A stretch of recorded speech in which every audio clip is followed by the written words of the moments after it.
Family, back with another episode of Top 5 Live. It's your boy Morgan Iverson, back with my brothers Danny J. Quick up on the top right and Big Bro down at the bottom, Javon Stokes, visually stoked media. I meant to put that in the caption so y'all can I can make sure y'all get over there to his page. I'm about to put it in there right now, uh, so y'all can go see the dope stuff he's got.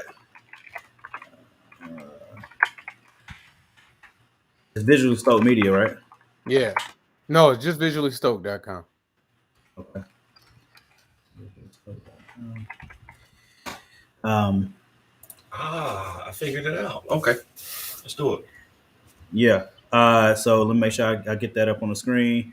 Visuallystoked.com. Go check out what Big Bro. I saw something that he's working on that I can't divulge, but I'll just say, y'all should definitely go check out what he's got on the page and definitely get commissions before it blows up too much for you to be ever have time to do it.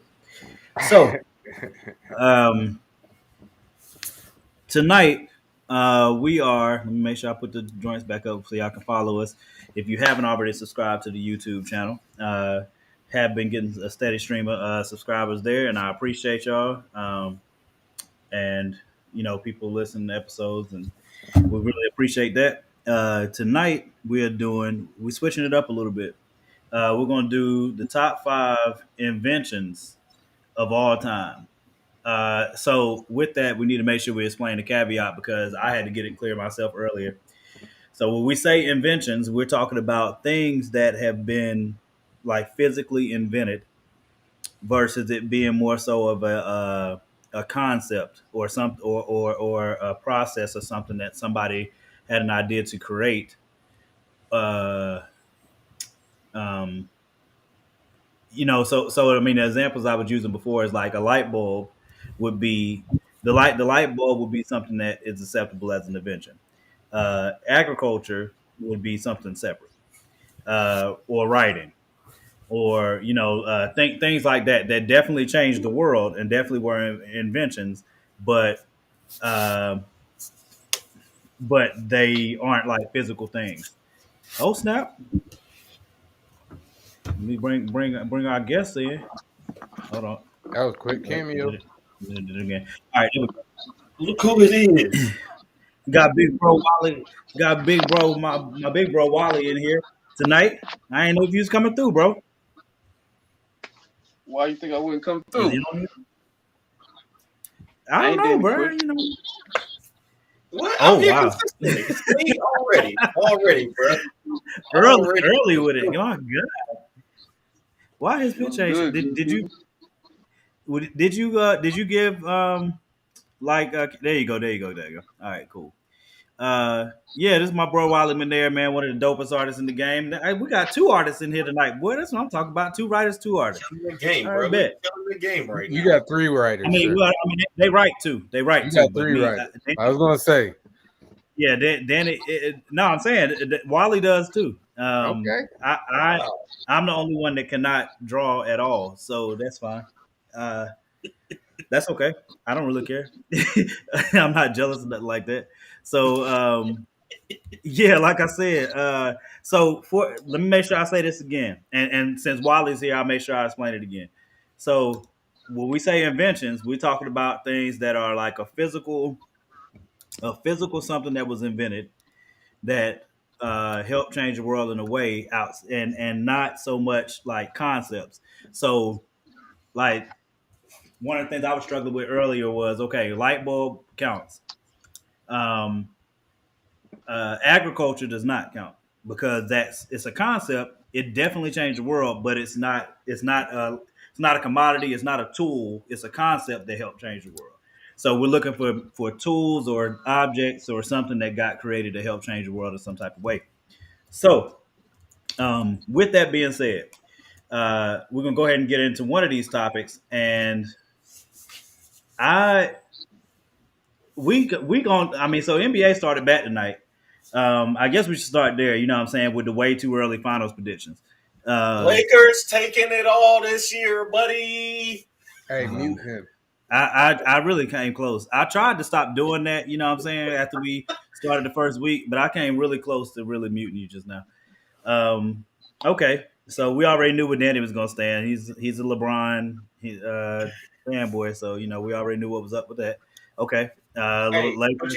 you know how I feel about Russ. We talk about Russ plenty of times. So if I love LeBron Russ. can do it, if LeBron can do it with Russ, he the GOAT, bro. That's just all it means. That's just all it is.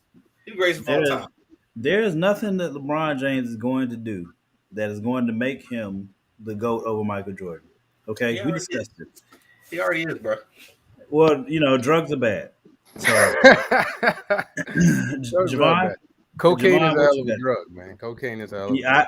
I agree wholeheartedly. So does Rip James. And you know what? You about to use the same phrase to me because I don't like to do like I'm gonna go a bold prediction. I'm Bold. about to cut my camera off. Don't want to cut your camera off. I'm okay. I'm sure it's coming. I'm going Super Bowl. Super Super Bowl. Bowl. It's going really.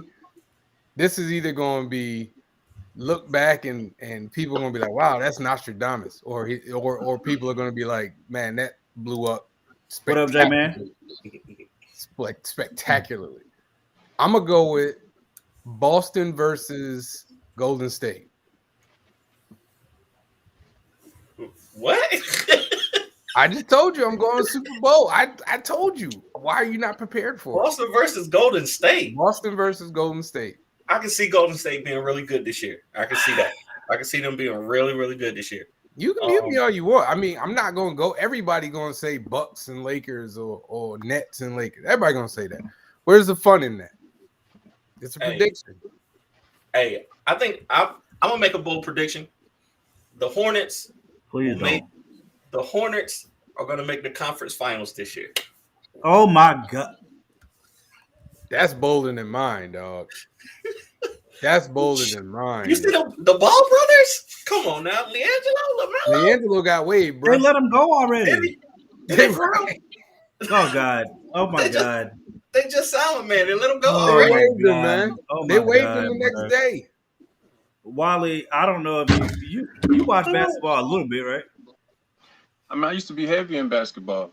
I haven't That's been. why I just know I know we talked about it before, and you don't really follow it like that. Yeah, I kind of tapped out, but I'm still in tune enough to know that the Hornets making it to anything is crazy. And I'm a Charlotte cat, but I really would like it. So wait, I gotta ask because I don't know you. Why'd you tap out of basketball? Man, just life. You know what I mean? Like I kind of tapped out of sports when everything was going on with Cat.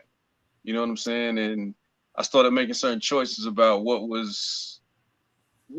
I need to put my time into. You know what I mean?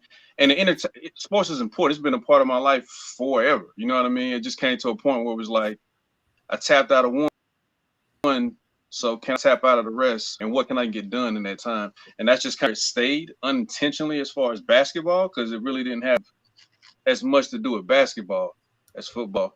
And then next thing I know, I looked up and a few years had passed, and I'm like, yo, like I ain't been watching much of nothing. You know what I mean? But I do at some point in time in life, I really want to have a real conversation about the GOAT convo between LeBron and Jordan. Not now necessarily, but It'd be a short conversation. Hey man, listen, as long as you please don't Lord Jesus. Okay. I guess we're going here tonight. Say about it, Wally. I want to hear it now. Yeah, I mean, I guess we gotta listen. I want to do it. We ain't got nothing but time and opportunity. Go on, bro. Lord well, Jesus. let me first be very fair. I was never first and foremost, I respect Mike for everything he did on the court. Right? He went to Carolina. I'm a Carolina guy all day through and through. Gross. You know what I mean? Gross. He definitely revolutionized the game, but I was always an Iverson cat.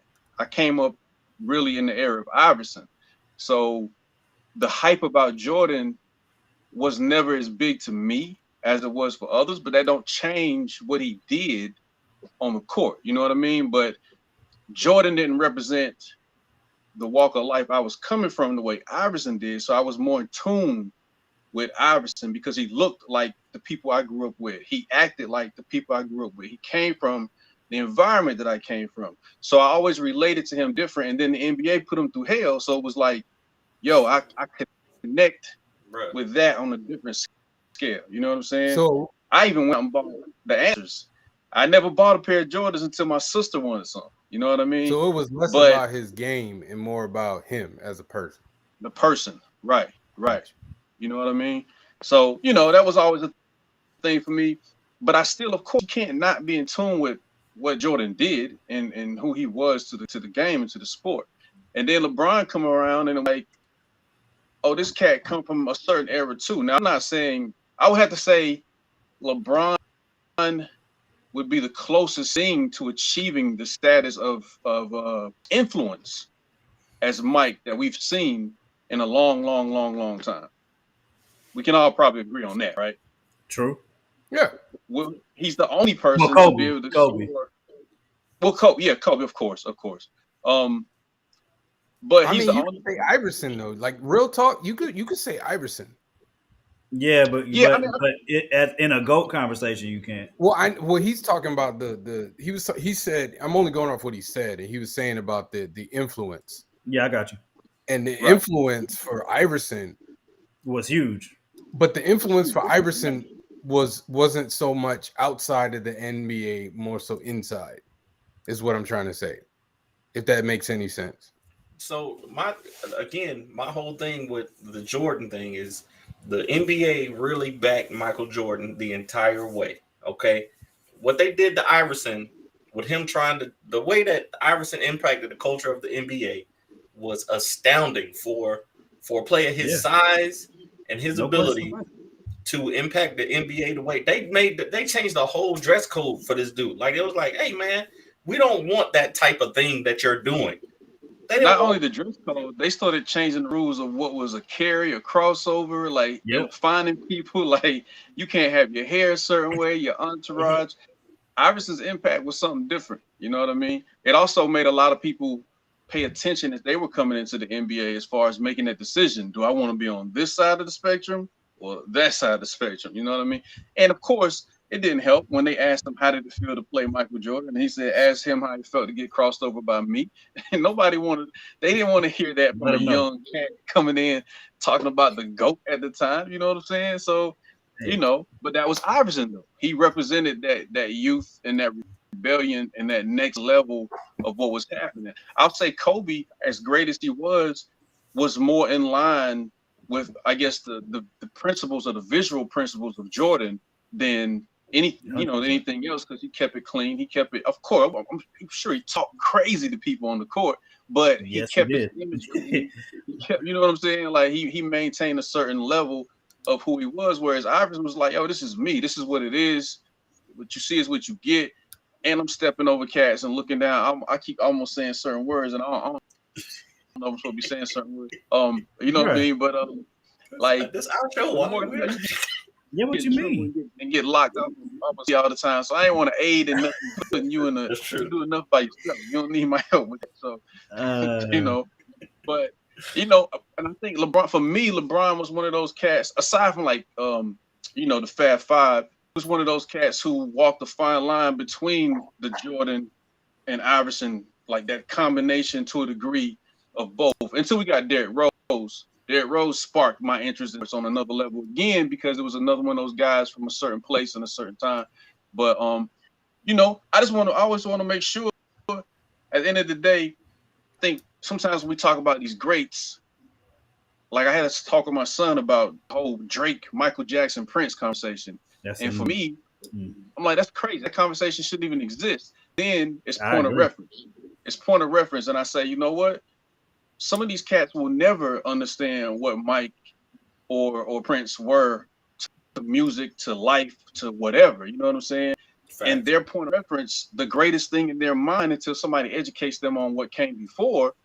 That's like the Migos saying they started that flow, that triple rap flow. And anybody who understood 3 6 Mafia or Twister or Crucial Conflict would be quick to say, bro, that came from the 80s, the late 80s, early 90s. Like, how you start something that was here 30 years before you was, you know what I'm saying, on the planet.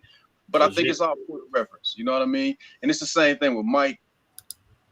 A lot of people who buy Mike's shoes, who love the Jumpman, who love the number 23, don't even understand why they ain't even watched the full game of that man on the court.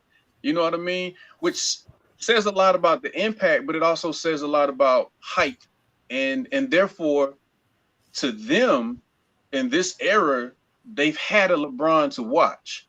You know what I mean? So it looks different for them than it would somebody who actually got to see Jordan stick his tongue out and jump damn near from the other end of the court to slam and you know what I mean, to do a dunk into whatever. You know, we know that from a different standpoint, even from just going back and trying to know the knowledge and the history of what came before. You know what I mean? So I want to add in something. I want to add in something to what you just said about people not seeing it, because remember during the pandemic when they released that 10-part or whatever part Jordan documentary. Yeah. You had if you checked out Twitter during that joint, People you had couldn't all believe it. these young cats like, whoa, dude, people forget real easy because a lot of these because they showed all the highlights and it wasn't a Jordan documentary. That's another thing that kills me. It was not a Michael Jordan documentary. All right. Anything involving the Chicago Bulls winning championships is a Michael Jordan documentary because they do not do it without Michael Jordan. Was he not part of a team? Was there not a team? All right. Well, we could say the same thing about LeBron James then. We always do. I always do. No, you don't. No, you don't. Listen, Jordan had a team for sure. Did you say it was all highlights? It was like 6 episodes. I'm saying they didn't show the low lights. They didn't show. I mean, they talked What about lowlights? They showed him get swept, not swept, but they show him lose to Boston. They show him lose to Detroit Pistons. But only in preparation to show. But only in preparation to show Scottie Pippen coming and then them winning 6 in a row. Like that's the only reason they show. Because it's historic, sir. Like if we were showing a LeBron documentary right now, the only thing that you're gonna see for 7 years is him taking them somewhere that they should not have been able to go. They show him losing to the Celtics. They show him losing to the Pistons. Yeah, and then they're gonna show his finals record. They're gonna show the teams that he went against. They're gonna show the teams that he hopped to. You know what I'm saying? Like there's a reason that look, I don't knock LeBron for leaving Cleveland to go to Miami because they did not bring him help. The only reason I don't knock him for that is because they did not bring him help. The best help he ever got brought there was Shaq, and he was old. Other than that, they didn't help him. Zydrunas Sagausis was there. Anderson Varejao was a key part of his teams. That's insane. You know what I'm saying? So they did the same thing to LeBron that Philly did to AI. They brought him no help and expected him to win a championship. If they had brought AI some help, AI would have won a championship. Hey, he almost won a championship. Yeah, exactly. Well, he only won one game, but hey, he dragged that team. Hold on. Respect Allen Iverson. He dragged that. What you mean? Respect Allen Iverson? He's my cousin. If he could have got to that series, you said, he only won one game. He only won one game against the Lakers with Shaq and Kobe. If he could have got to that series, they would have won. But you acted like one game. But you acted like that's not. You acted like that's disrespect. It's a fact. They won one game out of the series. That's not. You like, said it. I didn't say it. You said it. That's because I'm telling you, it's a fact. It's a fact that they won one game. It ain't about what you said. It's how you said it, sir. Yeah, more. That's what I'm finna say. That's what I'm trying to say to you. It's like somebody be like, "Oh, you do that little comic book?" Like they say that little part, it stings. It's like, what you mean that little comic? Okay, you do little drawings over there. Yeah. Okay, you know what? I figured that people know. I leaned on the fact that people would know that I'm an AI fan, and I shouldn't have done that. I apologize. So. I would never disrespect AI. Nobody concerned about that little one win. Nobody care about that one win. Well, all I'm saying is if it's a 7-game series, and you won one game, you know what I'm saying? Like anyway. You're not making it better for yourself. I just want you to understand. I'm not trying to. You're not making I'm it not better. trying to. I'm not. You are literally going back on what you just said about how you won one game against Shaq and Kobe though. Like that's a feat. Like that's a feat, right? Bro, there, look. Okay. All I'm telling you is Just one stop, game man. Just out of stop. 7. All right, fine, whatever. You just disrespected Allen Iverson right now. I'm not man. disrespecting Allen Your Iverson. I tone of wouldn't voice do is that. disrespectful, sir. No, it's No, not. somebody said Iverson didn't like the practice. I hope they just joking, because if you know the real story of that practice comment, there was a lot that went behind that day when he made that comment Yeah, about I practice. Yeah, people don't. But we off, man, because we supposed to be talking about Jordan and LeBron. True. Well, there's no point in that conversation though. Like He really asked. I was just trying to keep us on topic. Hey, I'm just There's saying. no point I to that think conversation. they're gonna win this year, and I hope they do, bro. I think this is gonna be a good NBA season, and I'm excited to watch. You betting on number one. The problem with the Lakers winning and shit, and I'm not saying it's impossible. Let's just get that out the way. I'm not saying it's impossible, but the problem is they need AD to win the chip. 100%. Right? Ain't nobody here putting money on that man lasting through the year, much less through the playoffs. That's a I fact. disagree, Jay. You put money on that. You put money he'll stay healthy. No, he's No, I talking was about talking to J Man. Oh, I was about to say, whoa. Jesus Christ.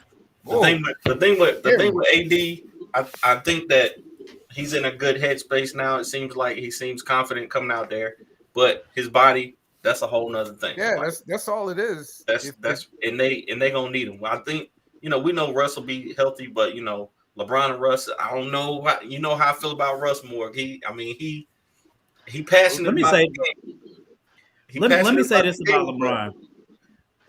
Let me say this about LeBron. LeBron could have had a way better argument at being the GOAT, and he would have won more games and championships if he had to stop BSing and just play point. If he had to play point guard his entire career and then brought a small forward to those teams, then they have a size advantage. What? He's the best point guard. To be honest, he would have been the best point guard of all time, but he doesn't I've play been point saying, guard. So technically I'm he's with not. you though. I agree. man- He should have. If he played point guard, you put more size on the floor.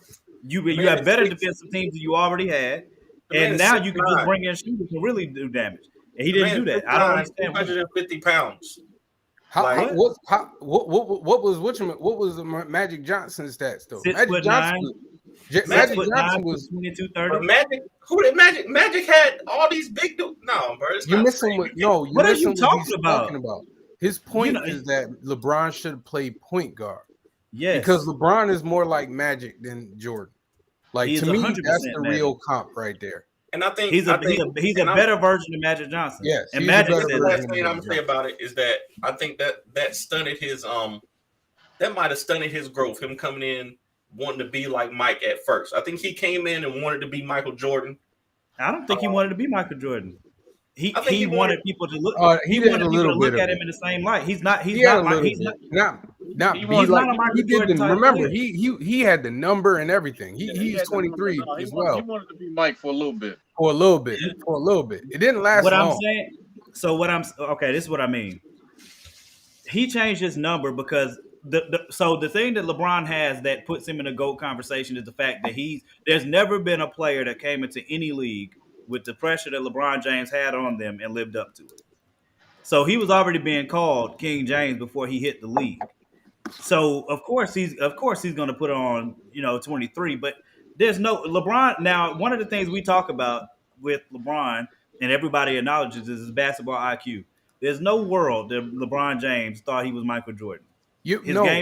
Listen, it's not. He's trying to mimic Michael Jordan, but I think every basketball player from LeBron's era, when they came in the league, Jordan was there. He's the GOAT. He's the one they look up to. So they all trying to chase Jordan, and they all trying to emulate Jordan to some degree. The mentality. I think LeBron for a little bit of time, it wasn't a long time, but for a little bit of time, he was trying to emulate Jordan a little bit. The mentality of Jordan. Yeah, the mentality. Remember, they used to be like, "Oh man, he ain't got killer instinct," and he would like, he was trying to do. That's not true though. And LeBron got killer instinct. It's just not Jordan. It's not. When people say killer instinct, what they mean is a natural born killer, and LeBron is not that. That's not That's what I'm not how saying. he is. I'm saying, Not the same way. I'm saying Not the same you way. can No, have ain't killer not in the instincts. same way. It's You just not either a the same killer or as you Jordan. not. It's just not the same as Jordan. That's not true, Morgan. Some people become killers because they have to adapt to the environment. Jordan wasn't no killer when he was in college. Yeah, he was. I No. don't know about that, bro. Yeah, he was. He was LeBron, killing his whole time in Michael, college. you talking about He was Michael killing Jeffrey Jordan? his Michael whole Jordan time in college? His whole time in college. When he came in, he had to get playing time, but he's always had the same mentality. Yeah, Give me the he's last always shot. had that same mentality, though. His mentality has never changed. What Never. when y'all like define mentality? What are we saying here? You saying I'm Okay. saying Jordan didn't come out and was just phenomenal his first year in school. Yeah, but that's not a mentality. When But I'm talking about a that killer is mentality, like okay, We're so saying right now in natural. the league, We're saying right now in the natural, but league, there's natural and then there's training. Like Jordan went through some training and regiment to become better and better and better, right? No, but LeBron you're had talking But that's about not mentality. physicality. He's talking about like that killer mentality. Like, yo, you gonna have to kill me to beat me on the court tonight. It's what I'm like saying. LeBron, Y'all think Bron ain't It's like Floyd Mayweather. I said LeBron got it. It's just not the same as Jordan. LeBron Yeah. can turn it. So I didn't say okay. When I'm talking about is a natural born killer on the court. So what I mean is Michael Jordan, Kobe Bryant. Like somebody's got to go win this game. I'll be dog if it's not going to be me. Period. You know what I'm saying? Give me the ball. Put the ball in my hands. We're going to go win this game. And it doesn't matter what I have to do. If I have to shoot over 4 people, I'm going to do it. If I have to do whatever, I'm going to do it. LeBron, especially early in his career, did not want the pressure of taking the last shot on a regular basis. He would pass and find whoever he could in those situations, even if he had the shot. okay, but if And that's especially the going to play, the free throw line. but if that's the play to make to win the game, ain't No, that the stop same making thing? that excuse, bro. Look, if you are the biggest player in the league and one of the fastest players in the league, you can go get a foul call anytime you want, but you avoid having the ball in your hands when the time is on the line to Because go I'm to the not good at the hole free throw because line. you got Because to go I'm to the not good at the free throw line. Because Yeah, I'm That's not not- good at the free throw line. Hold on. Do you wanna That's win? what he's saying. Well, he's saying that if you're supposed to be the best player on the planet, like for regardless of whatever sport you in, if you're the best player on the planet, Okay. you when can't it's shy away crunch from the moment. time, when it's Let me crunch ask you time, give me the ball. Let me ask you this, and this is I'm done. I'm the best comic book writer on the planet, right? I need to make a comic book. I'm gonna draw this book because I know that I'm the best comic book writer on the planet. No, I'm gonna send it to Wally because Wally's the best artist. Yeah, but that Wally's don't my work favorite though. artist. That's not the That same. is the It's a worst team. example That's ever. a terrible. It's a That's team. a It's a terrible. team. Is what I'm That's a saying. terrible comparison. Because No, it's a team. what It's are a you team. talking about? That's not even close. No, Listen. Danny, It's a Danny. It's It's like a team project. Danny. I got you. You're Give it to me. tripping, bro. It's like me. I can write and draw. Sure. I think I'm a cold artist. I do my best. I think every artist thinks they're really good, even when they have bouts of, they might have. I don't know if I'm good today, but every artist really thinks that I can draw really well. That'd be like me with this book, going, yeah, I think I'm gonna give it to this dude over here. Even though I believe in this book and I think this book is going to sell hundreds of millions of copies. Don't send Let me give it to this book dude over here. Don't send it to Todd McFarlane to draw. Don't send it to Todd McFarlane to draw because What are Ryan? you want to take it over yourself. Like, but you're supposed to be. If you believe in, Oh my god! Here's the listen. Okay, let me put it to you this way. For me personally, right? This is the most crazy.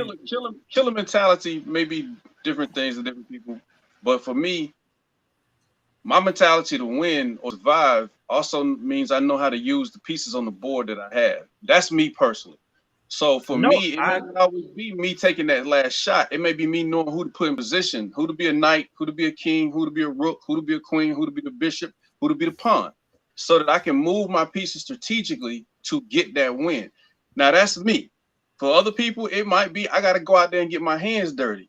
But the cats I know that got their hands dirty all the time, some of them didn't make it, no matter how great they might have been. But the greats though, the greats always want the ball. Like look at Giannis. Look at this last playoff run with Giannis. Look at that last game, closeout game of the finals. Giannis put up 50. So Giannis better put than up insane numbers. Hold on. Does that make Giannis better than LeBron? Hold on. Giannis struggled at the free throw Last line. year in them finals, yes, that's one of the best finals performances of all time, hands down. Giannis was like, yo, y'all not this series is over. Maybe you need to go look up statistics. Maybe you need to go look up the statistics, but that's one of the best finals performances of all time, without question. He scored like 15 he scored like 15, 20 points in free throws alone.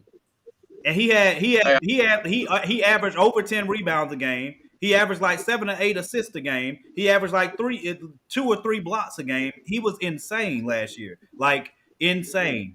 Now I'm gonna say this though. Hold on. I'm gonna say 12. Go ahead. I said I respect it, but ain't nobody picking up them Giannis 12s though. Yeah, but we talk about killer mentality. So yeah, we ain't talking about. We're not talking about their overall influence. So all I mean when I say killer mentality is I understand what you're saying, Wally, completely. What I'm saying is like the ball, LeBron James, and that's what I'm saying. I don't know how closely people were watching his career. When the game came down the line, LeBron was looking to defer.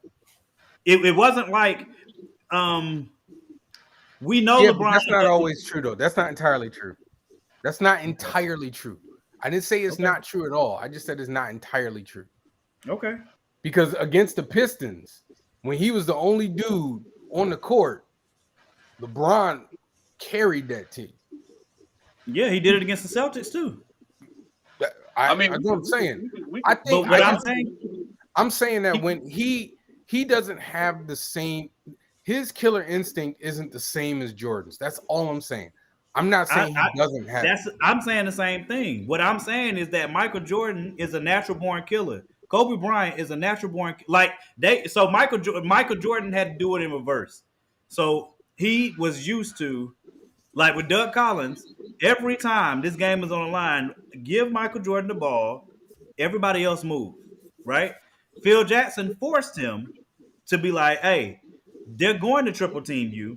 Steve Kerr's open, throw it to him. You know what I'm saying? And then Michael Jordan had to give himself the opportunity to trust those players to hit those shots. But Michael Jordan still needs the ball in his hands in that moment. When you were guarding LeBron in those big moments, you knew LeBron was going to pass it.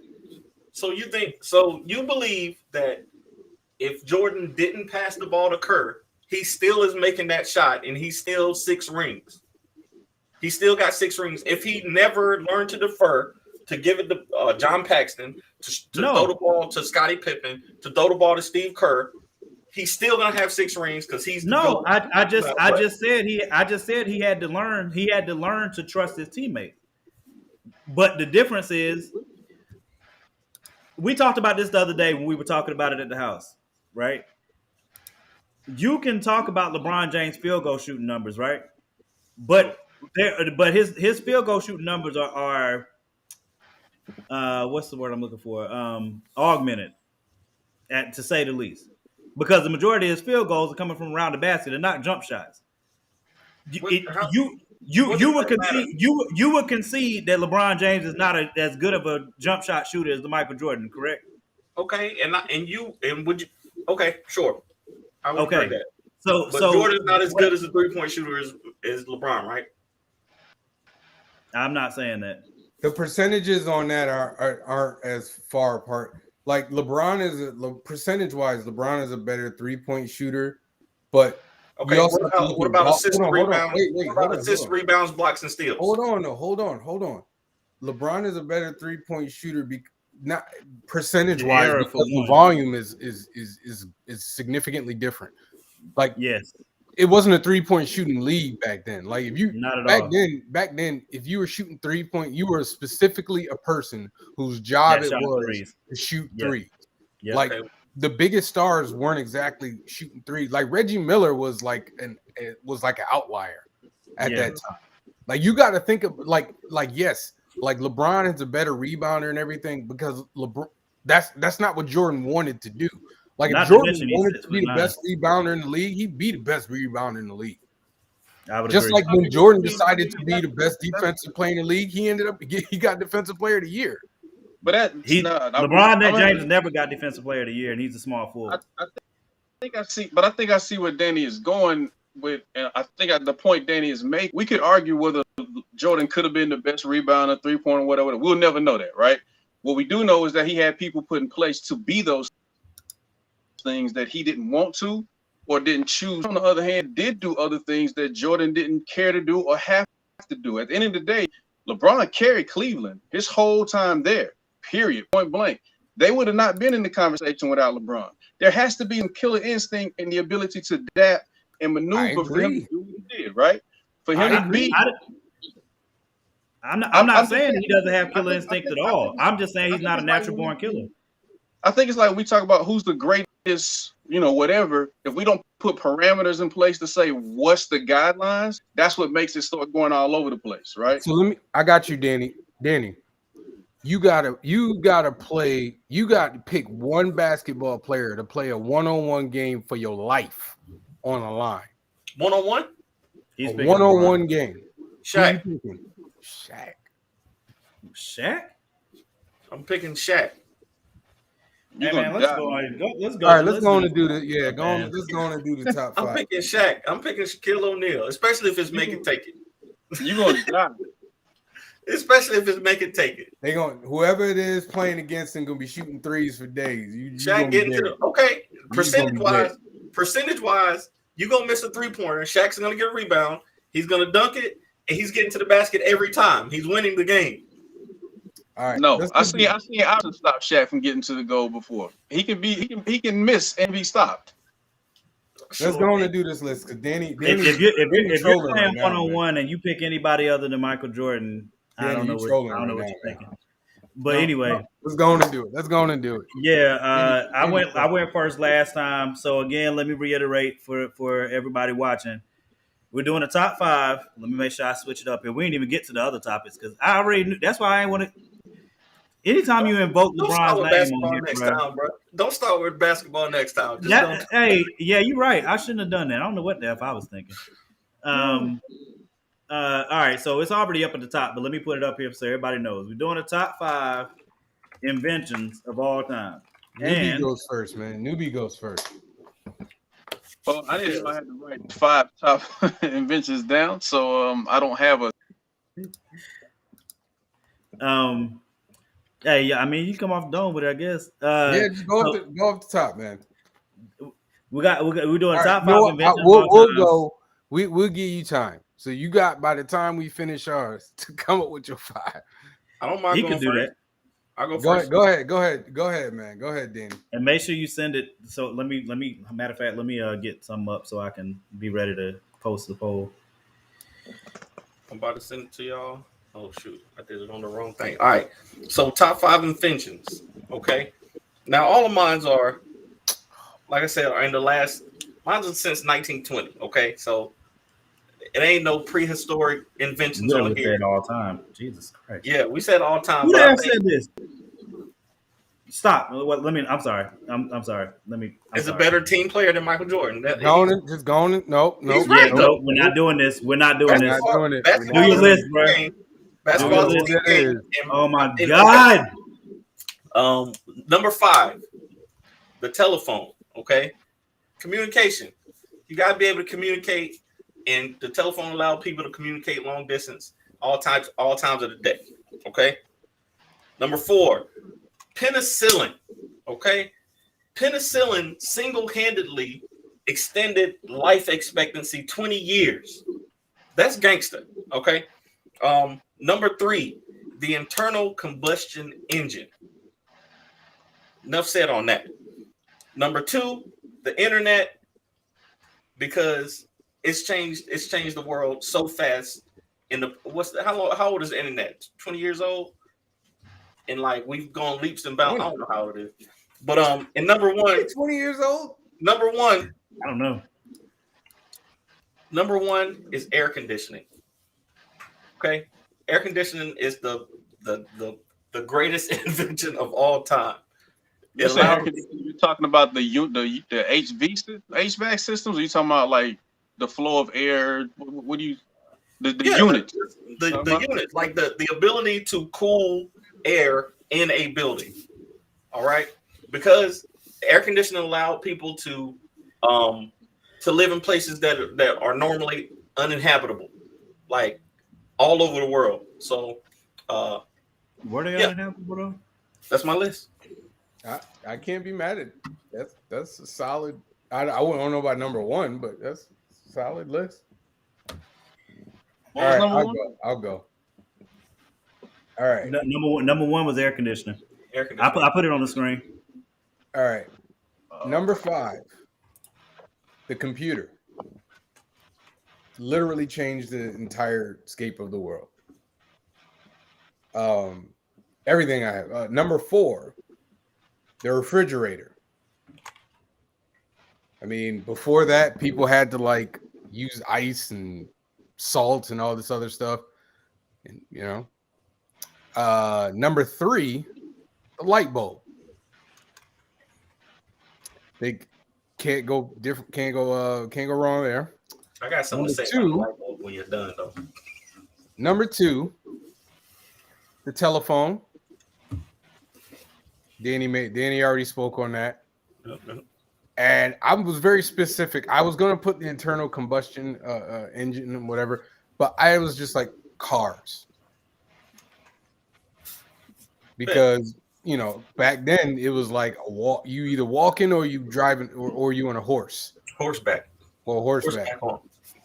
One car come about, the entire, landscape of the world changing. I want to hear y'all's list, but I got some bars for the light bulb. I got some disrespect for the light bulb coming. Whatever y'all finish. Here you go. Go on, Morgan. Wally, you want to go or you want me to go first? I don't have. Well, go ahead. I'll try and put mine in order. I just have 5 items, but go ahead. Hold on. Let me type it in real quick. Hold on. I'm trying to type it in so I can put it on the screen once I finish. All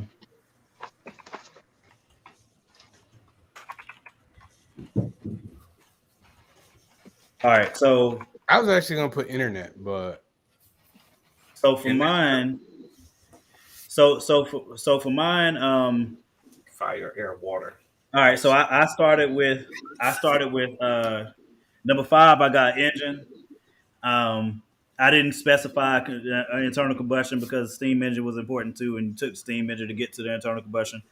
But engines were a huge innovation and modernized every way that we transport anything off. And on top of that, working in water management, engines of any. I mean, there's endless uses for engines. Number 4, computers. I put computers instead of internet because the internet is literally not possible without computers. The internet is literally the connection of computers and networking systems worldwide. I thought the same thing. So I couldn't put internet over computers because of that reason. Number 3, the printing press. I'll explain that in a minute when I get to the next 2. But number 3, the printing press. Number 2, paper. And number 1, the wheel. I don't think there's anything that's been invented in human history that's changed the world in the way that the wheel has, especially because even from the beginning, like even prehistoric use of the wheel changed their lives drastically, but we still use wheels and find different ways to use wheel to this day that still run everything in the world. You literally can't do without wheels any technology that you have, period, on the earth. You can't, you can't use without wheels. So the wheel stupid, man. What do you say? A killer's terrible, bro. Yo, you stupid, man. The flashlight. Yeah, so Will was my number 1. So I put print and press. I put print and press because for all of the other things that we invented that we just put up there for inventions, like if we talk about refrigerators, if we talk about computers, if we talked about engines, if we talked about any of those things, communicating how to build those things, how to reproduce those things, all of those things, books, I don't care what it is. Like we can't put writing on the list because that's a concept. But being able to go from actually hewing out on stone or writing on walls in hieroglyphics or some other language to being able to use paper to write down all your ideas. Mathematics, especially, you know what I'm saying, would not have been as proliferate as it is without paper. So I mean, paper was a huge invention that I honestly had to think about for a while. But But paper and the printing press go hand in hand because without you having a printing press to be able to speed up the process to get that paper and those books and all of these things around the world, all of the stuff that we just came up with, all of the inventions that we just came up with don't happen. Or if they do happen, they happen a lot more slow because you don't have the same way to transport those ideas around the world. So those are my reasons. isn't paper more of like an improvement on? Because like people were using like fruit skins and animal skins and stuff like that to write on. I understand the printing press because that's like a machine that speeds up a process, but I don't know. Like paper to me seems like a I don't know. I don't know if that counts for me. Why? It was an invention. I mean, the standard paper today is I don't know. It just seems like more of an innovation. It seems like an improvement on something that cultures were already doing. I don't know. Nah, bro. Nah. Animal skin was animal skin. Paper is paper. Yeah, what are you talking I about? have no idea what Danny's talking. I don't know where Danny's going. But you I don't know make- what you're talking about. But if I you don't make, know where you going, bro. I don't know. I'll leave that alone. But my beef is with the light bulb. Go ahead, man. Like Make your this, list, Danny, man. would you like your kids to carry stone tablets and they book bags in school, or would you That's like what them I'm to carry saying, like- paper? I had to do it. You want to book a stone tablets? You want the Ten Commandments? You want the Ten Commandments in every book bag worldwide? Really? With the chisel and the hammer? All right, go ahead, Wally. I want to hear your list. Dudes using leaves and Yeah, leaves have a loose leaf paper, legit. Anyway, go Hey, ahead. so yo, mine isn't in order. Forgive me. I know I'm breaking the rules, but I'm just gonna give you my 5. That's It's cool. all good, bro. It's your first joint. The contraceptive. Yeah. The compass. Yeah. Good one. Good one. Email. Yeah. The camera. Yeah. Guns. Dang, that's Yeah. number one. Guns is number one. No, he don't have an order, so Oh, yeah. yeah. But the gun is kind of my number one because it changed the world in a lot of ways. You ain't never based lied. on- Hey, I swear to beans, I almost put gunpowder on here, literally just because of that. Because I'm like, bro, without gunpowder, this world would be way different. You know what I'm saying? Around right now. the one I was gonna put on and I didn't, and I was going back and forth was the hammer. I thought about the hammer too. Yeah. Hammer's a good one. Yeah. I was I going thought about it. back I was and gonna put forth. nails. I was gonna put nail on here. But that's why I didn't want it. That's why I wanted to put a limitation on like the timeline on when these things were created. Bro, we But, can like, do the I could timeline. have put the wheel too, man. Like I could have. Hey, I to was like, me- man, to that's me- like that to me, the old. I wheel- don't want to go that hey, far back. to me, the wheel is the most important invention ever. I hear you, don't- but I just felt like I saw it, and I like in my mind, I'm like, man, I could put the wheel, I could put a lantern, I could put all these like really old things, but like I was thinking like more modern. That was yeah, me. but that's what. was me. But the reason I chose the wheel is because it literally goes from prehistoric to now. Because we still use. I still use wheels. It's not a daily. bad. I'm not criticizing. I'm Yeah. just saying like that's why I didn't do it because I didn't want. Yeah. Like, I just felt like it was like all I could think about is like caveman with the wheel. No, I got you. Me too. You know what I'm saying? I felt the same way about like saying printing press, but at the same time, I'm like, bruh, I'm like without the printing press, there is no like all these books and stuff we be reading don't exist. Yo. Man said Wally's list is all tools for visiting a female's house. He said, I'm just trying to make my way to something real quick. That's the most important. Hey, you're not wrong though. It's like that's your important overnight bag, man. That's your something. You just read through your overnight bag. You just like, we got contraceptives. You got a gun. In case somebody ain't supposed to be there or show up that ain't supposed to show up. Oh man! With the picture. Let me make sure I email her. Yeah, hey, and you got the compass to make sure you don't get lost. Hey, I feel you, bro. I feel you, and I think that's a very effective list for that reason. That is great. Oh man! I'm surprised great, nobody. man. I was surprised nobody put the boat on there. Like a boat, it would be a good one, I think, for long distance travel and stuff like that. But I agree that cars are more a bigger invention than like sea travel.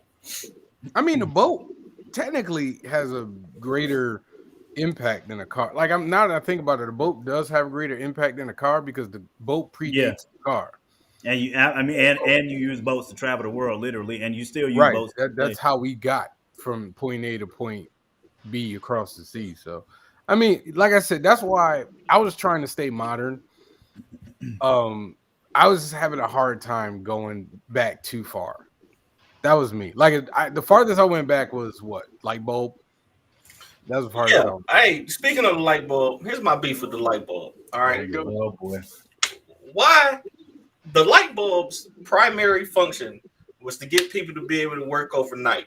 Like if we never had the light bulb, we would all still be getting off at the same time of day. As soon as it gets dark, you can't work no more. Primary function? Go home and be with your family. What are you talking about?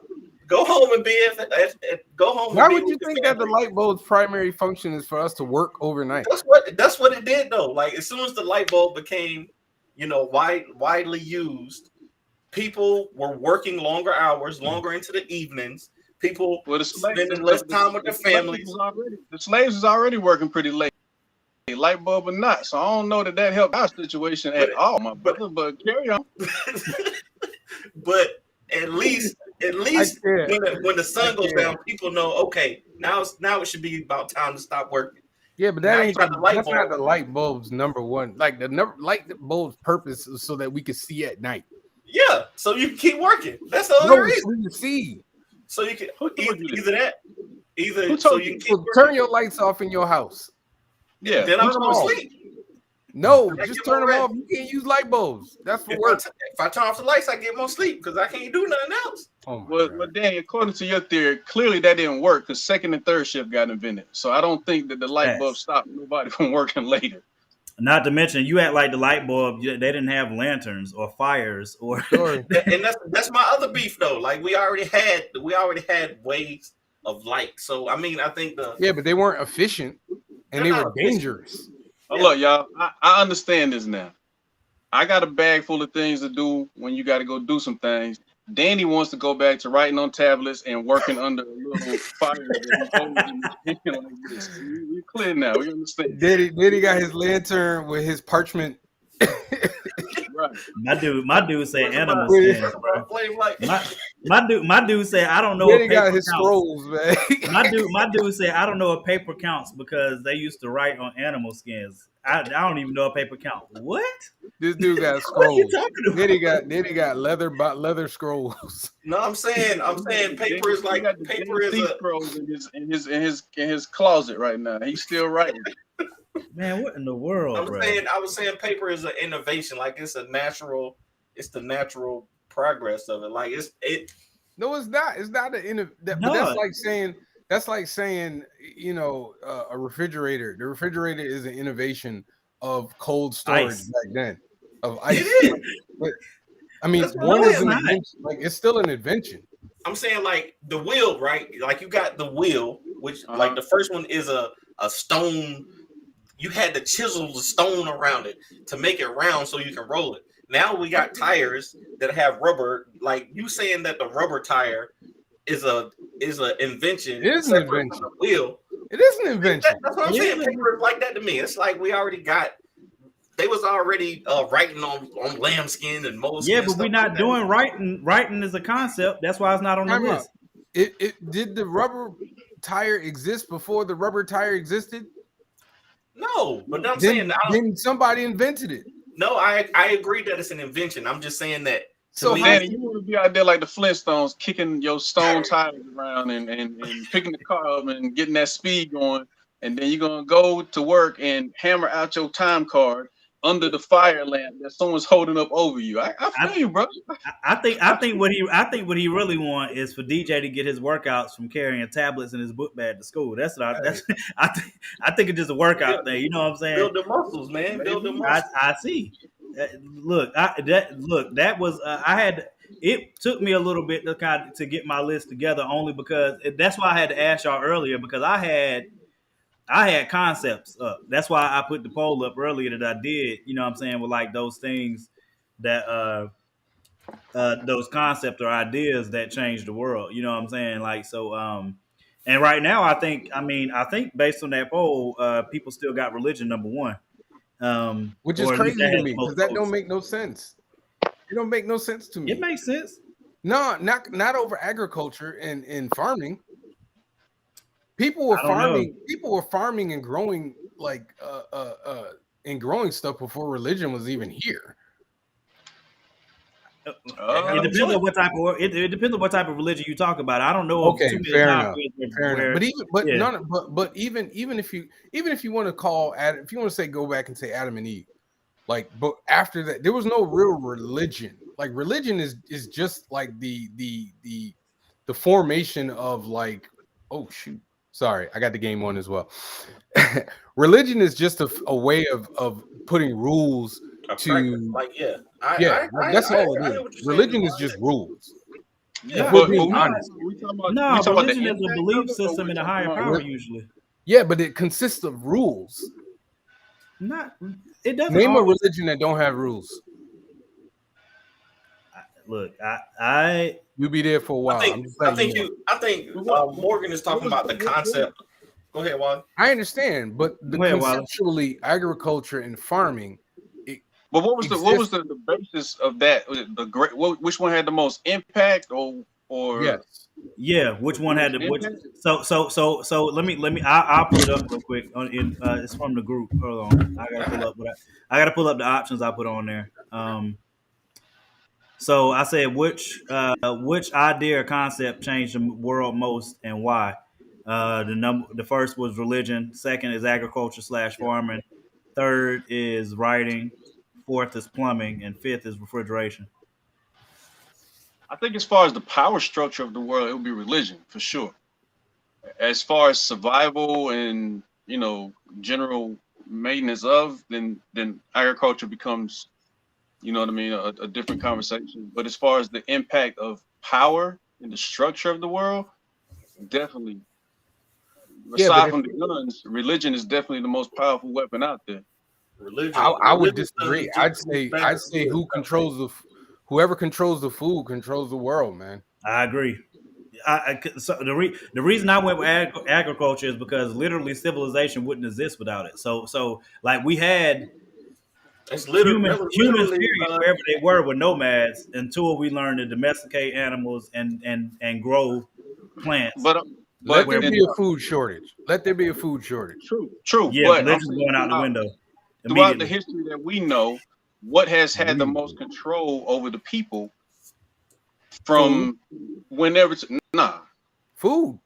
Food. Absolutely. If you're surviving, there's a reason. No.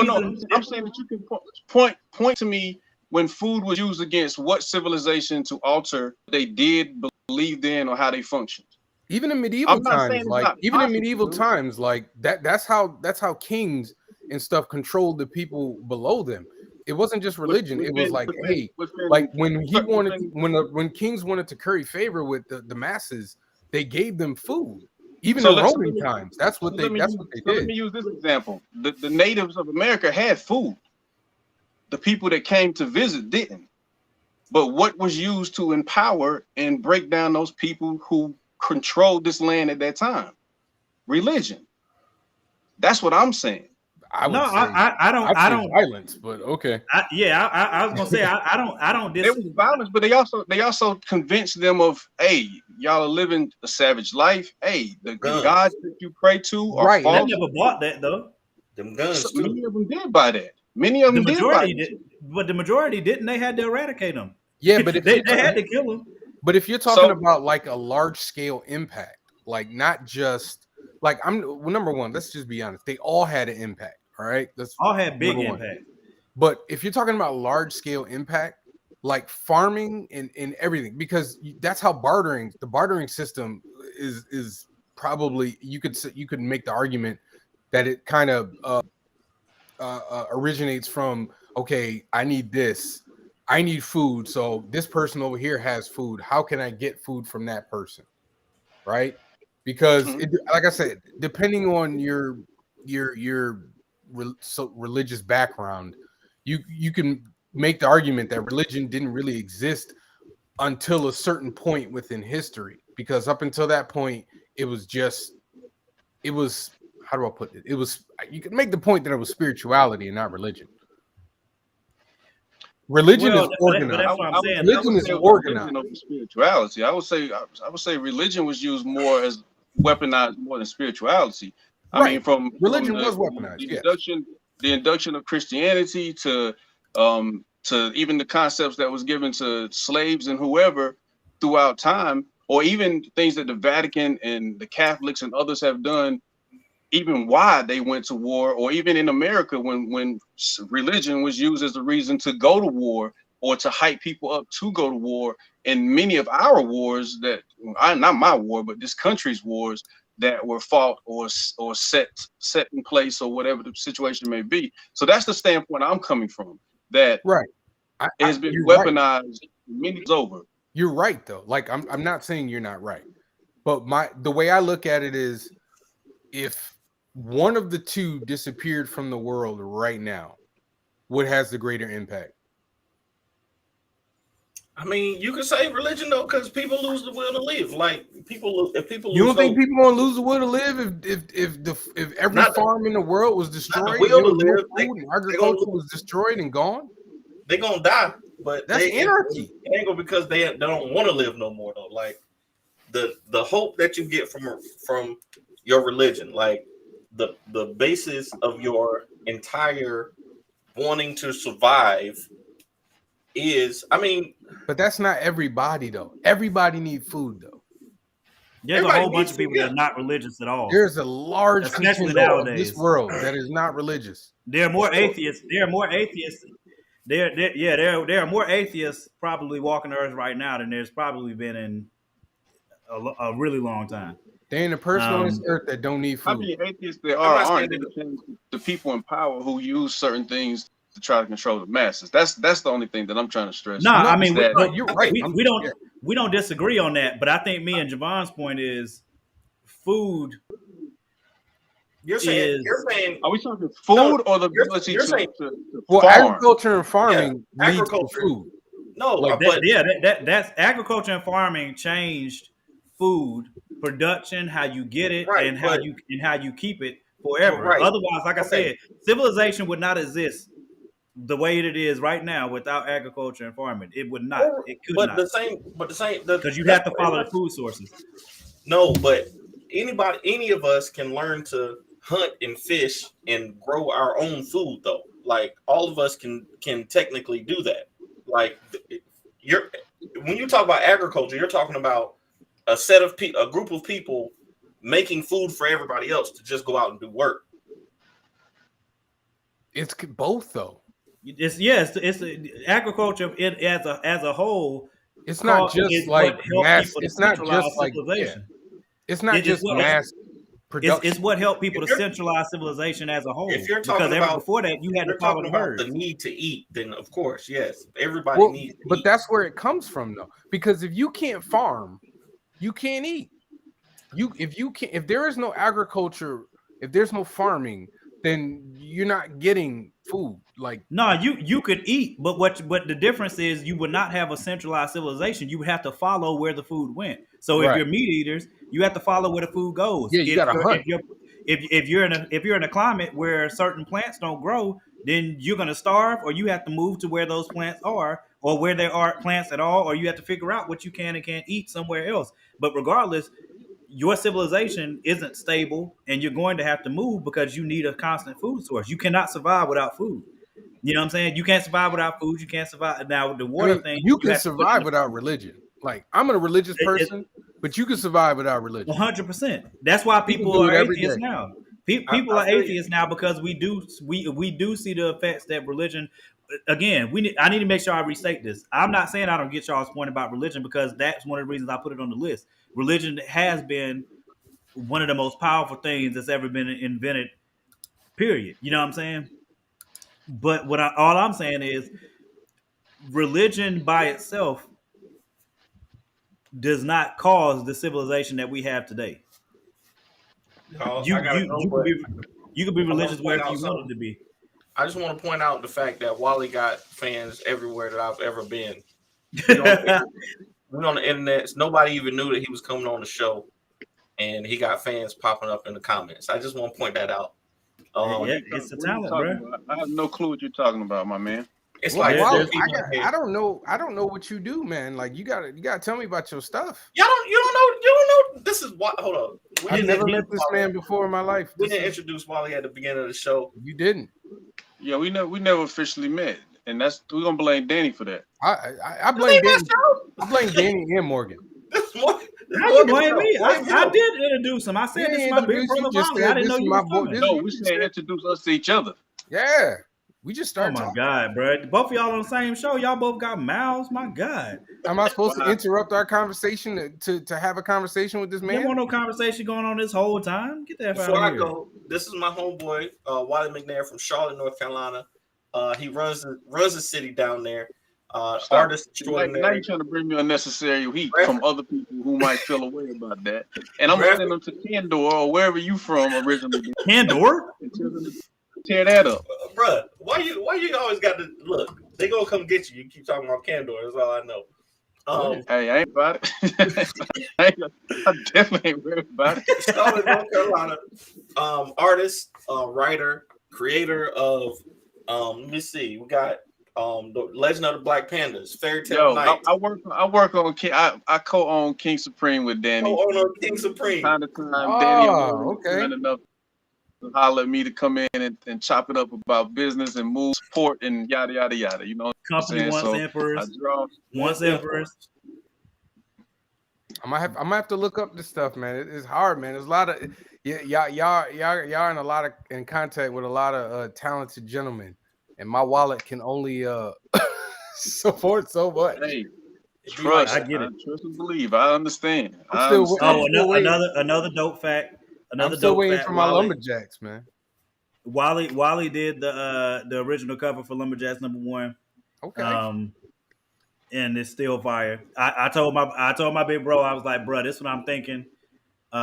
This is what I'm looking for on that joint. I might see if I can pull that joint up real quick. And I was like, this is what I'm thinking. This is what I'm looking to get done or whatever. And he took the idea and just freaking splashed that crap all over the page in fire. So yeah, if y'all haven't already gotten a Wally McNair original, you got to do better in life. What projects you working on right now, my man? Finishing up this. I don't know why Danny only pointed at that picture of his wife because he don't want to get beat up when T coming in and be like, "I told you to be off by 9:15, boy." Straight like that. Anyway, Now he know he got right a there. grace period of like 15 minutes. That's a He Wally do- McNair original. I don't know right about there. that. Currently, man, I'm working on we did the Kickstarter for King Supreme for the first volume, which is a 100-page graphic novel. So I'm working on that. Another book called Super Bastard, which is pissed the world off, but people seem to actually like it instead of getting pissed. But they haven't read the full book yet, so maybe they will get pissed when they get the book. But I'm working on that, man. And I spend a lot of time like building with whoever on ownership and branding and the idea of just knowing our value and our worth. That's one of the things me, Morgan, and Danny talk about all the time. I think that has definitely helped us collectively with each campaign that's come out since we started really kicking it.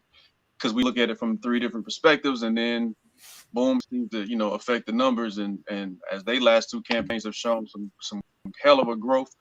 But that's the 2 main things I'm working on, bro. A couple other web comics on the side, but mainly, man, just building branding and continuing to push this ownership idea. What about you? Well, right now, I run my own little thing called Visually Stop Stoked saying little, Media. bro. Stop saying little. Well, It's I'm about little to because it's little in size, not in spirit. right, It's little because it's just me.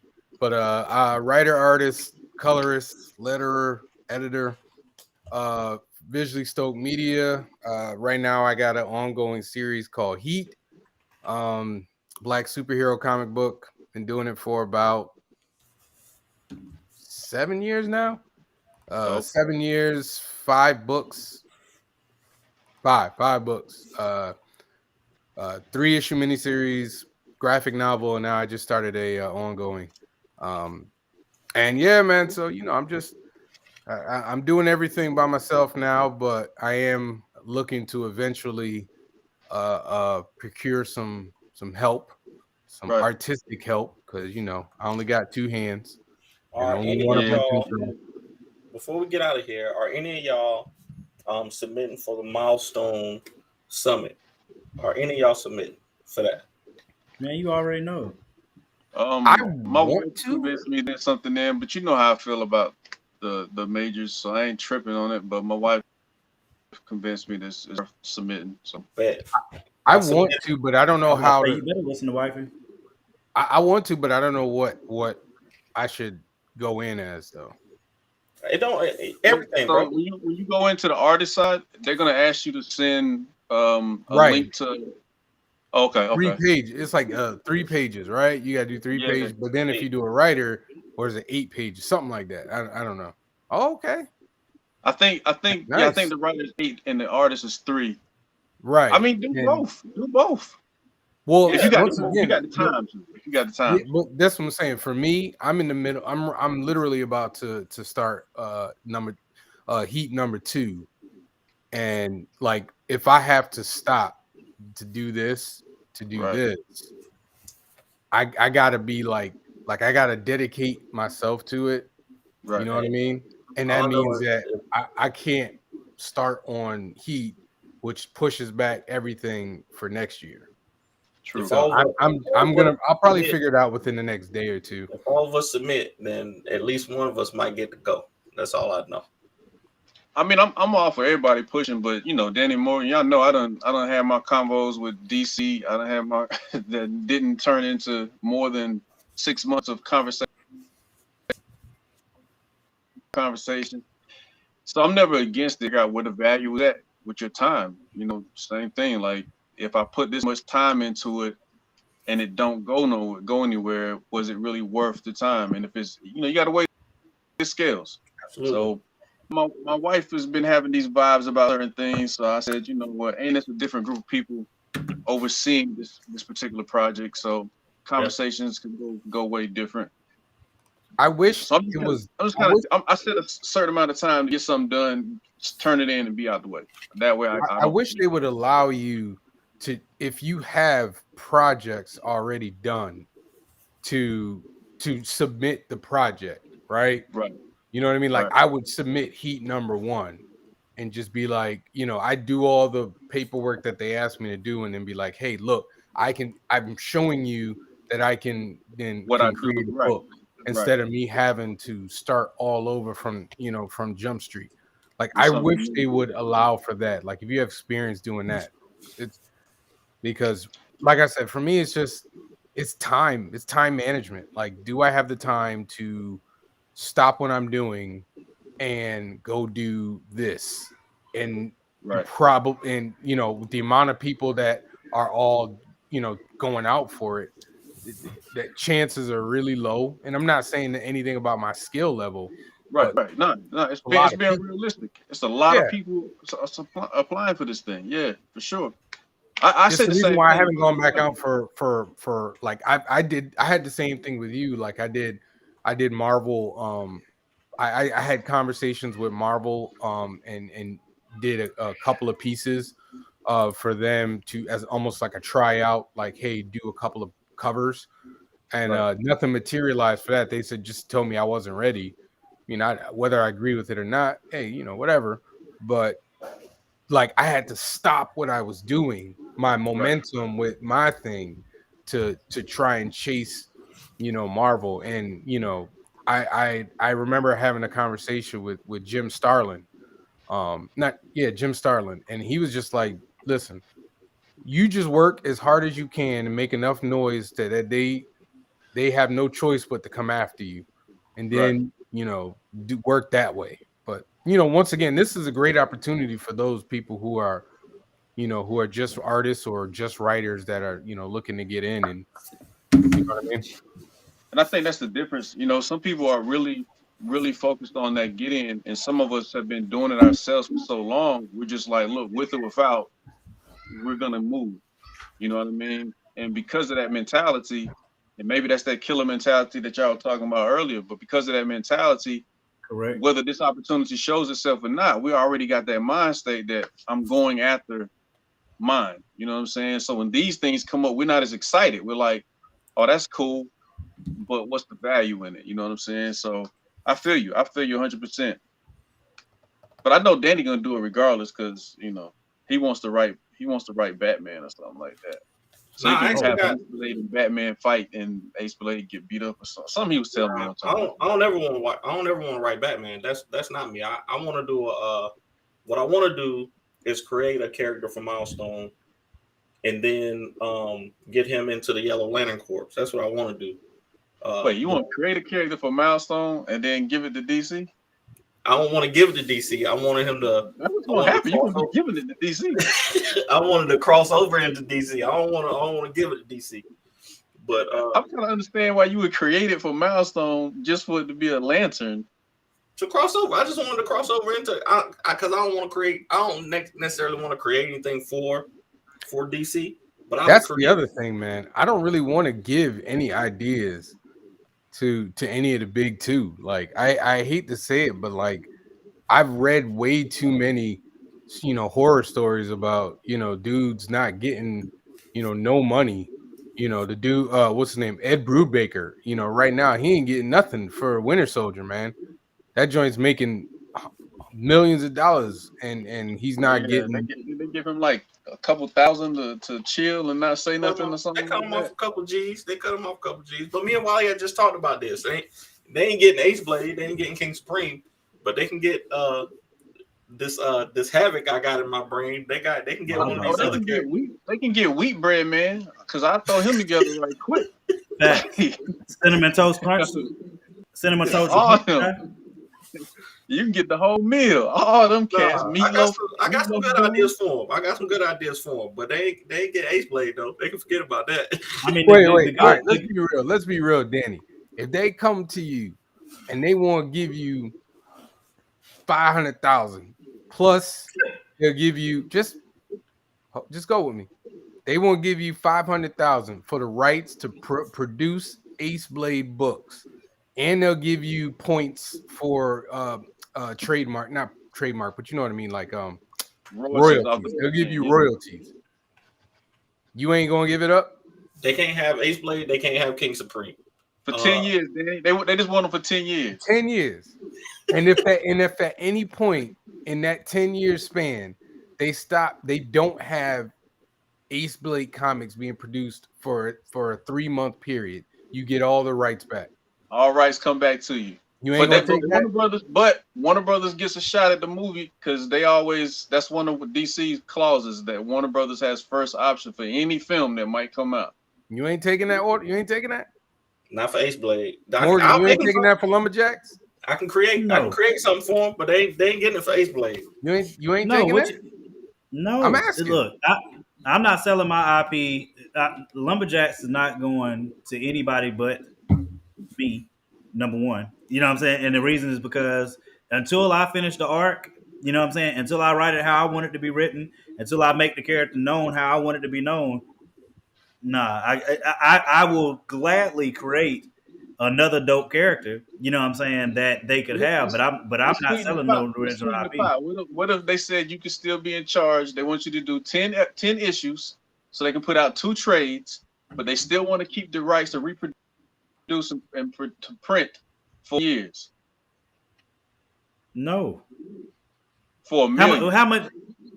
They got. I'm For a I'm mil? writing and producing. I'm writing and producing for 7 years, or they got the They rights want to you do to it finish without. out. They want you to finish out whatever the story arc is, but they have the right to continue to produce and or alter as they continue to reproduce and print for the next 7 years after. That sound like a trap. Yeah, $1 million. That sound like a trap. but okay. Listen, any business that's approaching you, any That business sound like that's a trap. approaching me to give me anything is they already have an agenda. Look, I'm not saying I don't look. I'm doing the DC thing because they talk about partnership and trying to guide people down the right road and all that. And I until I meet them and have a conversation, I have no choice but to believe that that's what the motive is. But I don't for know, me man. You personally, giving me a mil? You give me a mil, and I get royalties. If the yeah, but royalties are really good, honest, I'll be perfectly honest. You can call me a sellout, but if you're offering me 10 million, you're allowing me some creative freedom. It's a short period of time, like 7 years. Plus, I get royalties. If for 7 years, dude, listen, y'all can have heat for 7 years. Give me my money. I'll go make something else hot. The thing Hold on, listen. As soon as that 7 years up, you have literally boosted you've boosted what heat means. they boosted heat. They boosted heat, but are they boosting you though? Don't matter though, because once that it 7 years matters. is over, listen, once that 7 years is over, I'm gonna take my heat back. Heat is already big. Hopefully, it's bigger. Even if it's Miss Marvel big, and I don't mean that in a derogatory manner because Miss Marvel is in a video game and everything. But if it's Miss Marvel big, yeah. But now think about this. But Javon, think about this. You after 7 years, you can write your ticket. Nah, you can't though, because if you don't got the infrastructure for yourself to do what you can do, if you don't got the infrastructure to send books out to all these different if you're not in previews, if you don't have a warehouse full of your books. I'm gonna pause you right there. I see both sides, but you kind of wrong though, Danny. He's not saying I'm gonna keep doing what DC was doing. He's saying I've tilted the scales now to where my character has gone into another plateau. I don't need 1 million people for me to be a multi-millionaire off of this character now. I can still service whatever this number is, and I have the funds to build an infrastructure to handle a core audience. Frank Millard didn't have DC numbers on his books, but he was able to service those people. And when his stuff hit new plateaus, what did it do? It continued to scale upward, and he scales with it. Same thing that your boy Kirkman started doing. The same thing that Sanford and them were doing with Bitterroot. They don't have the infrastructure. Yeah, they got Image though. Image got the infrastructure. That's the difference. Image. The only thing Image does is it prints books. That's all it does. What I'm saying. Okay, I don't got no. But Danny, look at it this way. I just want you to just look at it this way. Let's say $1 million royalties, 7 years for Ace Blade. Let's say they put out Ace Blade for like 2-3 years, right? Warner Brothers comes along, man, that's a nice property. Let me make a movie of this. Now you got an Ace Blade movie. Ace Blade movie brings you royalties. Let's say the Ace Blade movie does what did the first Hellboy movie do? Let's think about the first Hellboy movie. Hellboy's first movie was a hit. So now you got royalties off that. Now people know Ace Blade. Now, of course, people going to know you because it's going to be real hard for the creator of the book to be totally wiped out. But that's what they have reporters for. The first Hellboy did 55 million, and we know he was not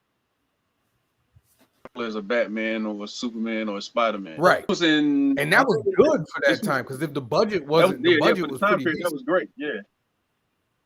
So what I'm saying is that you've got Ace Blade now, which is firmly installed within the social consciousness. I don't trust that a company with lawyers and business professionals who've been doing it for this long, if my property were to get big like that, Ace Blade, I'm doing a deal with DC or Marvel or anybody. The property that I created blows up and is popular, they're not going to let me take it back from them. They're not gonna say the same thing that they did with that you just said about Winter Soldier. These people are making these. That's properties. different though. But That was a you different know, time. there's a big That was a difference different time. between them going to you, taking an existing property, and How's it then a working different? a deal How's with it a them. different As a, time? huh? How's it different Because- if the Because creators that was now an can't? that's an existing Marvel character that they just redone. They just rebooted it. So Okay, so it's technically not Brewbakers. okay, Yeah, technically, technically he did that as a work for hire. So Yeah, he's that's work what for hire. changes. That's what changes. It's unfair, but that's what changes the conversation. Look, That's you like go ahead. I'm sorry. no. You could go ahead. No, I was saying you got to look at something like Wildstorm. Right. Jim Lee. Jim Lee sold his stuff to DC. Mhm.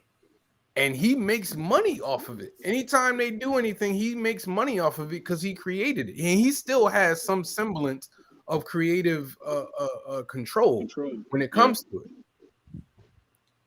But Hey.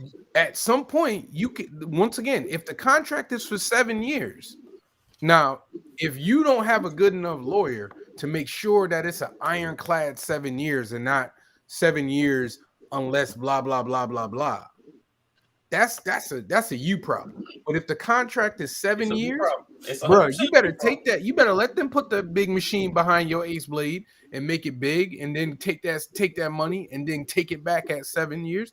Hell, So even if you don't take I mean, it back. I'll speak for me. But before you say that, Morgan, It what's definitely. the dude? Morgan, before you say that, what's the dude that had what was it, Midnight Tiger? Is that Yeah. the character? He just got his character back from whatever the deal was he had, and Yeah. he pretty much leveraging that whole thing now to run the character and do some whole. And I think his situation was bad. Yeah, his But- situation was bad. Midnight Tiger, that was And he ain't getting the money that we talking about right now. But my fault, Morgan. Go ahead. I just wanted to throw that out there too as a piece exactly. to think about. His situation was like that, and it ain't, and it wasn't no millions of dollars behind it. Now, But that's what I'm but saying. he We talking is about leveraging millions. it now to relaunch that character, and it's had its impact for sure. I mean, I get that. I get you guys, and you want to hold on to your properties, and like I get it because I love Heat, and I'm gonna hold on to Heat too. But if there is a way to up the profile of Heat, even if it's not 100% under my control, as long as there are roadblocks or whatever you want to call it in the way, so that it doesn't fully stray from the concept. Dude, I'm taking it. And that's really what it is. My goal with Ace Blade and King Supreme, and hopefully with Morgan and Lumberjacks, are to build a company with those characters, right? So the foundation of the company is these 3 characters.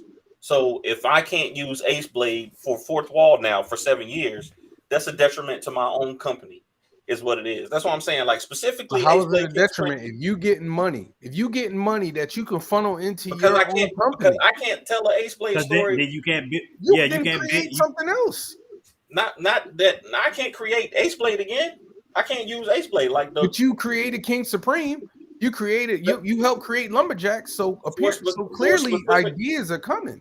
Not for a specific reason. We're these 3 characters. I Like, understand what you're saying. I get If that. they want me to write Static, I'll write Static. I can make Static into something big. Static is already big. Let me use Static then.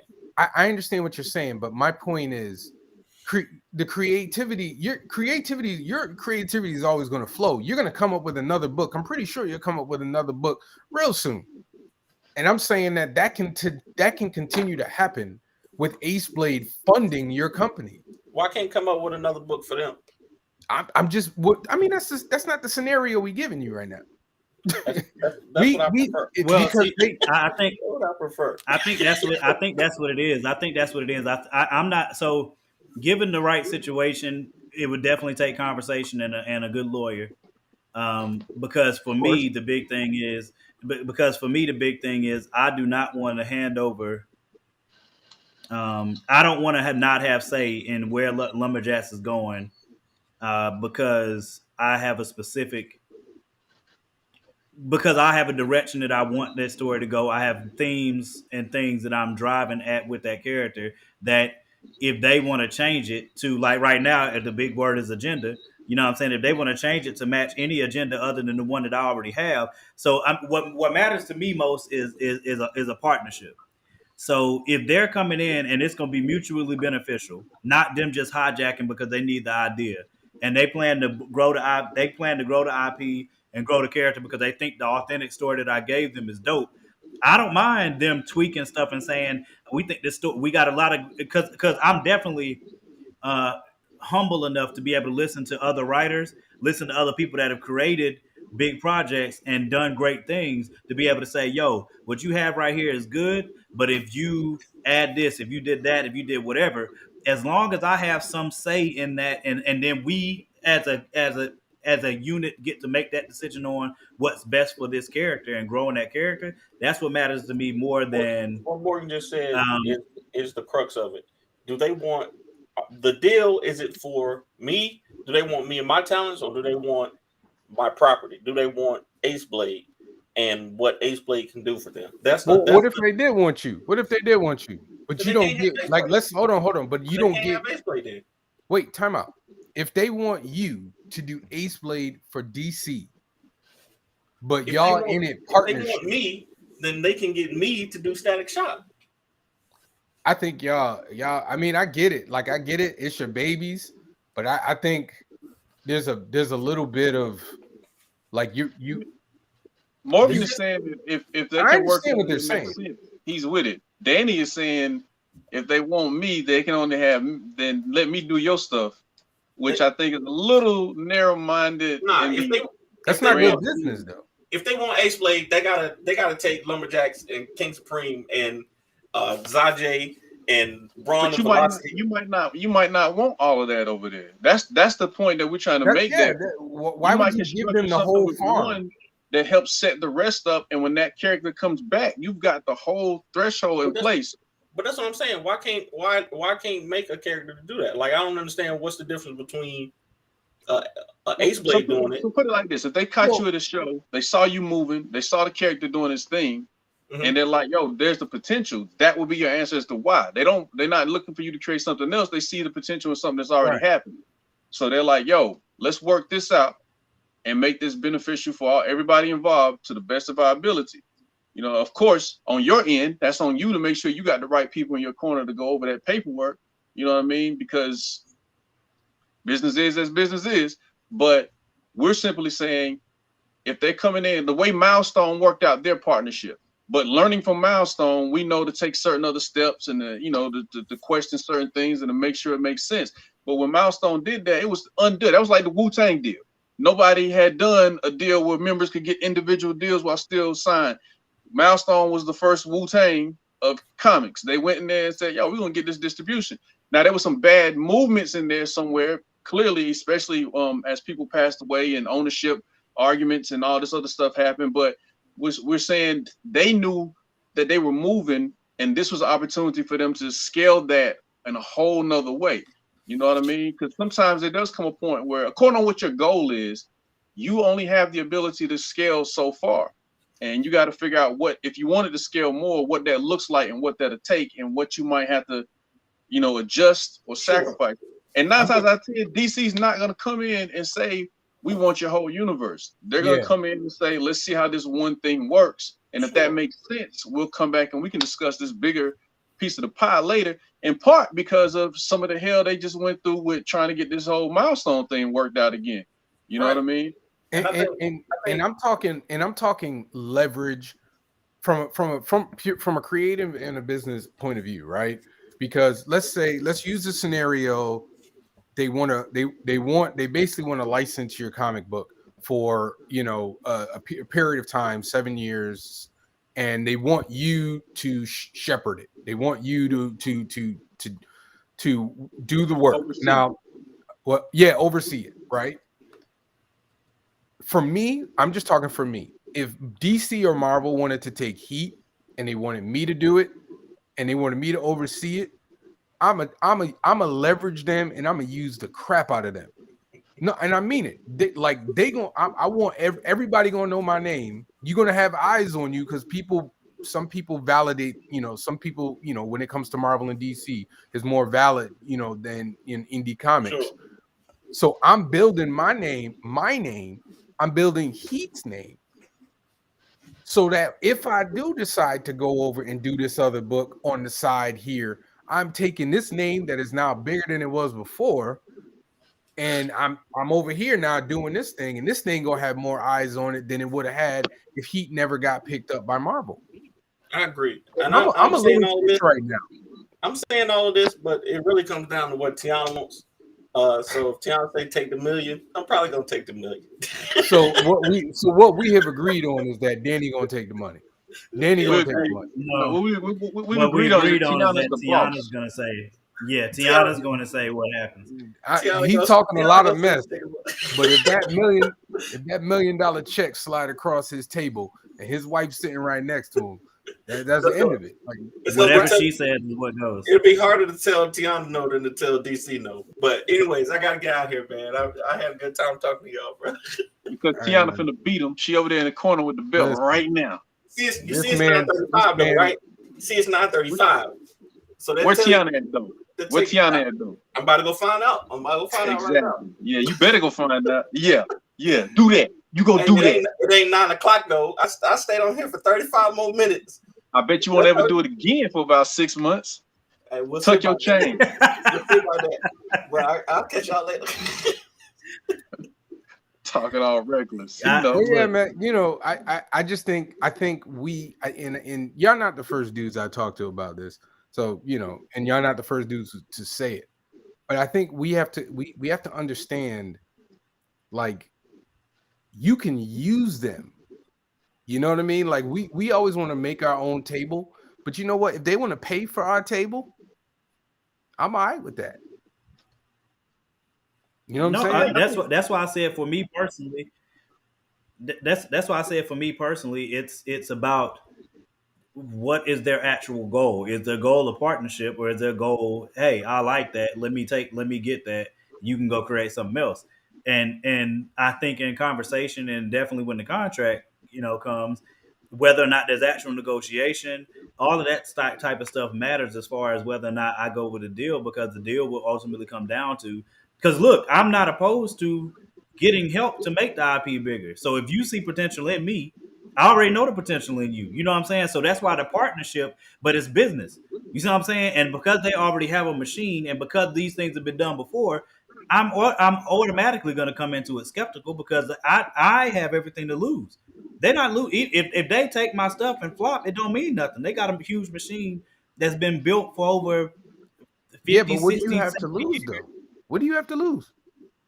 The start, if the deal goes wrong and I sell them lumberjacks, and I really believe lumberjacks was an awesome idea, then, and they obviously believe the same thing, but it flops, then I lose that IP. Yeah, but but most of the time contracts will have like a time frame, right? Like, you can't, like, if it's not being published for X amount of time, then the rights revert back. And if it flops, 9 times out of 10, your rights are going to revert. It's like the Netflix shows. Like, the Netflix shows were Netflix property until they weren't. And then as soon as they were off the air, once they were off the air for a certain amount of time, then the rights reverted back to Marvel. But even if it flops, it still has more. It had more eyes on it than you as an indie creator could ever have put on it. Yeah, I know, but that doesn't mean you take just whatever deal they give you. No, that's not what I'm saying. That's why I was trying to add the caveats for the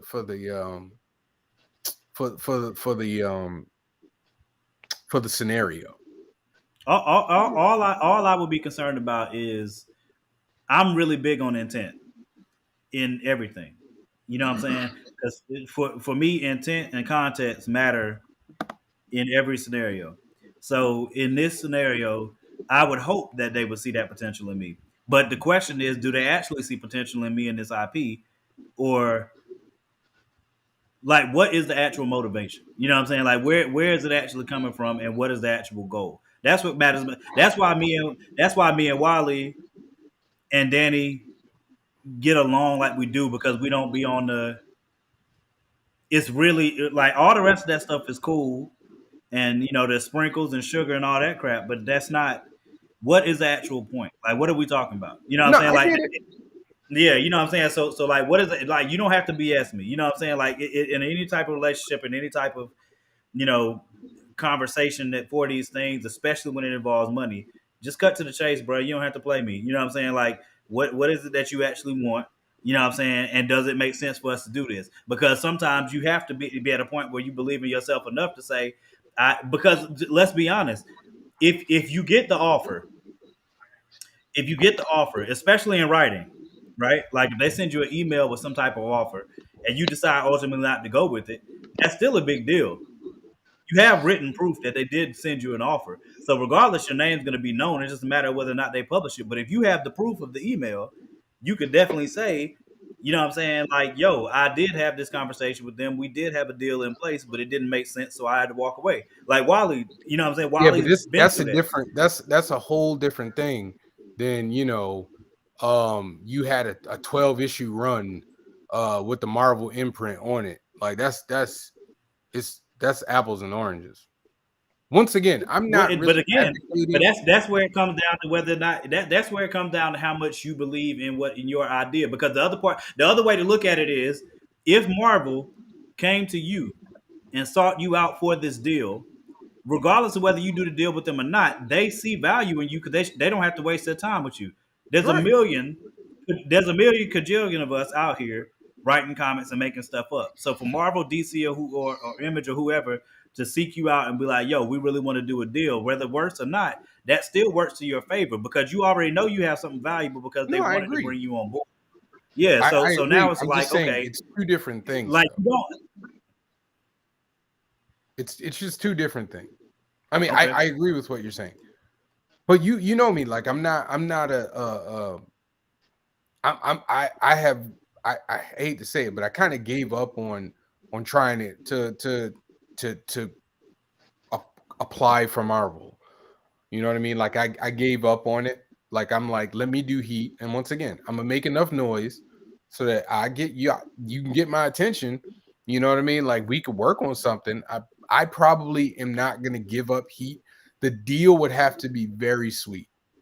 It would have to be significantly sweet for me, and it would have to be for a limited time. Like they can't just buy my character outright. That I never get it back.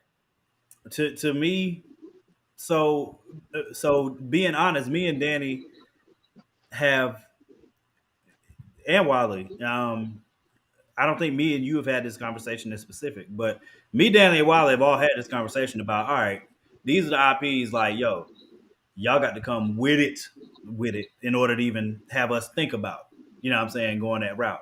But we are also creating these joints over here that we're not gonna have them be like, no writer or creator wants to make a trash story. You know what I'm saying?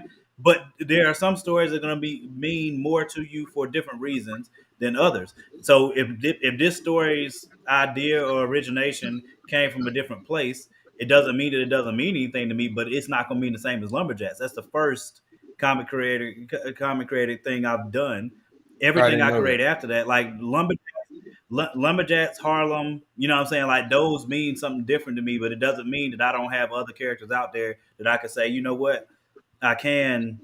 I literally created this character with the thought that yeah, it can fit into my universe, but it also, if I was to get a deal, I got this one ready to go right now. You know what I'm saying? And that like one of my goals right now is to write enough that I have the option to do both. You know what I'm saying? So that if I don't feel comfortable doing Lumberjacks, putting Lumberjacks out there, I can show them another story. You know what I'm saying? And be like, this is one I'm working on that I just need the engine behind. If you guys read this and believe in it, if you believe in Lumberjacks, there's no way you won't believe in this. I show it to them, and then that's the conversation that you have. Like if they don't like the other idea and they really believe in Lumberjacks, cool. Then again, it goes back to what you were just talking about. Does the deal make sense? And if it and for the deal making sense, especially for Lumberjacks, yeah, I need to really feel like I'm not getting killed here. I'm not losing, and that this is the partnership. You know what I'm saying? Like that. That's what again. Partnership means a whole different hill of beans to me right Right. now in my No, life. no, no. I agree. I agree. Not Yeah. you. I mean, a partnership licensing is definitely um different. I do want to address this before I leave. Somebody said, "What are some solutions to help the independent artists get their brand out?" my 2 Oh, I cents. missed that, Edmund. My bad, bro. Yeah. No, I caught it out my eye. My 2 cents is it's two things. Product, no, three things actually. Product, personality, and damn it, I lost it. Marketing. Yeah, social media is really word of mouth, I should say. Word of mouth / social media.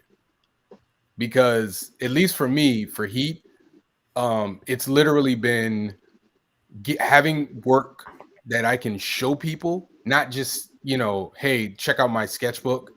Like, if you're an artist and you want to be in comic books, you need to create a comic book. Like, you need to do it.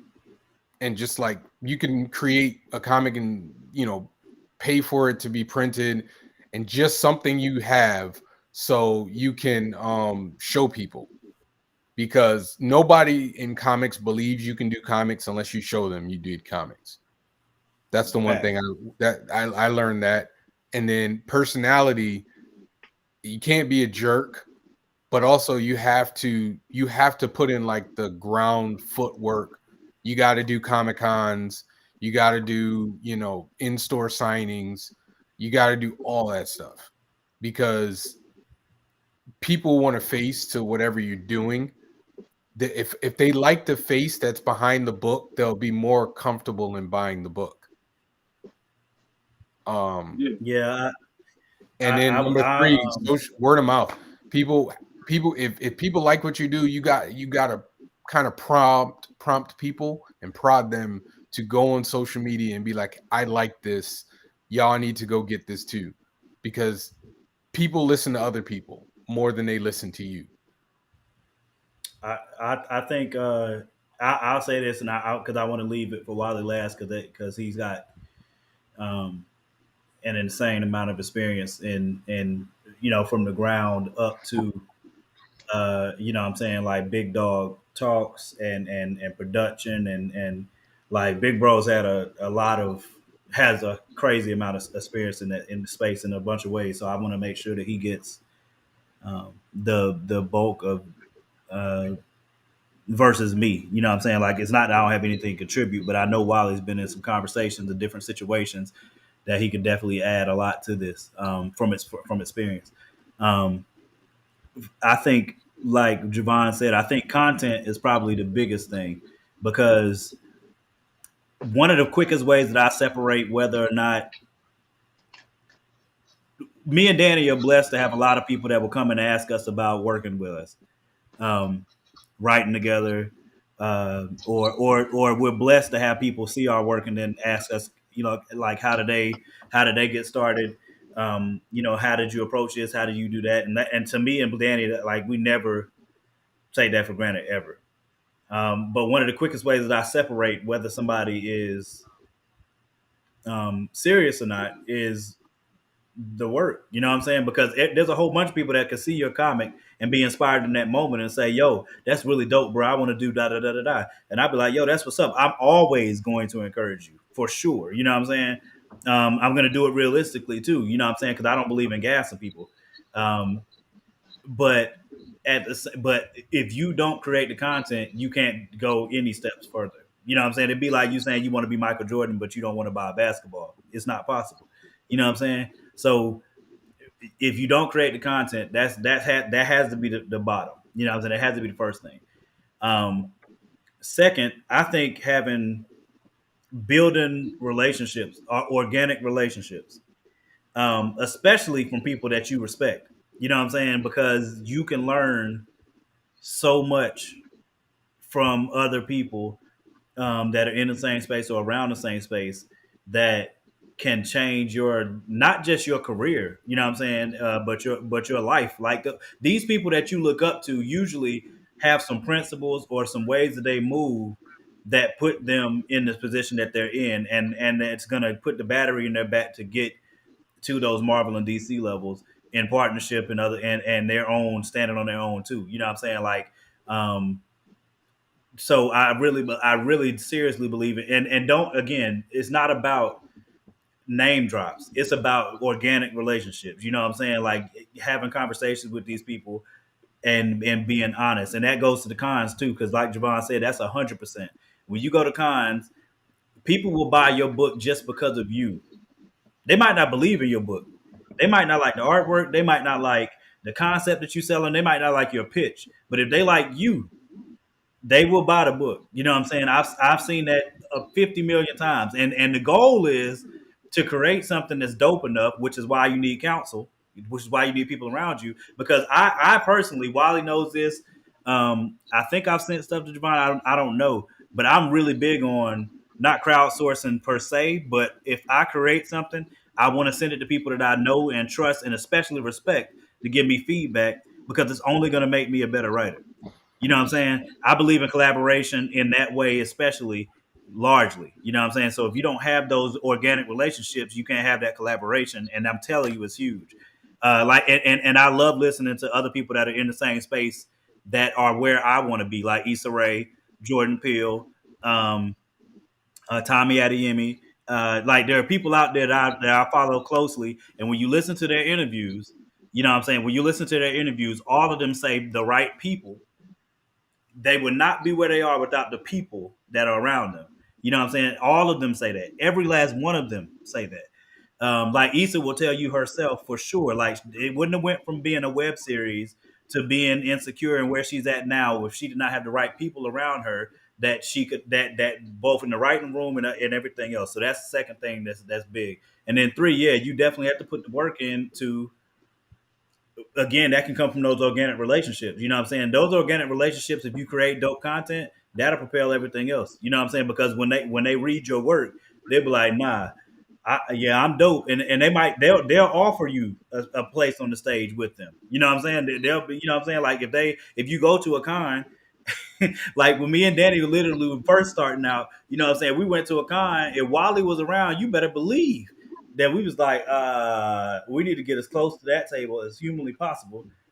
You know what I'm saying? It's like riding behind a 18 wheeler. You know what I'm saying? And you want to draft behind it. Look, if my boy Wally's somewhere, if you can get close to him, you need to do it. If Greg and Marcus are somewhere, you need to get close.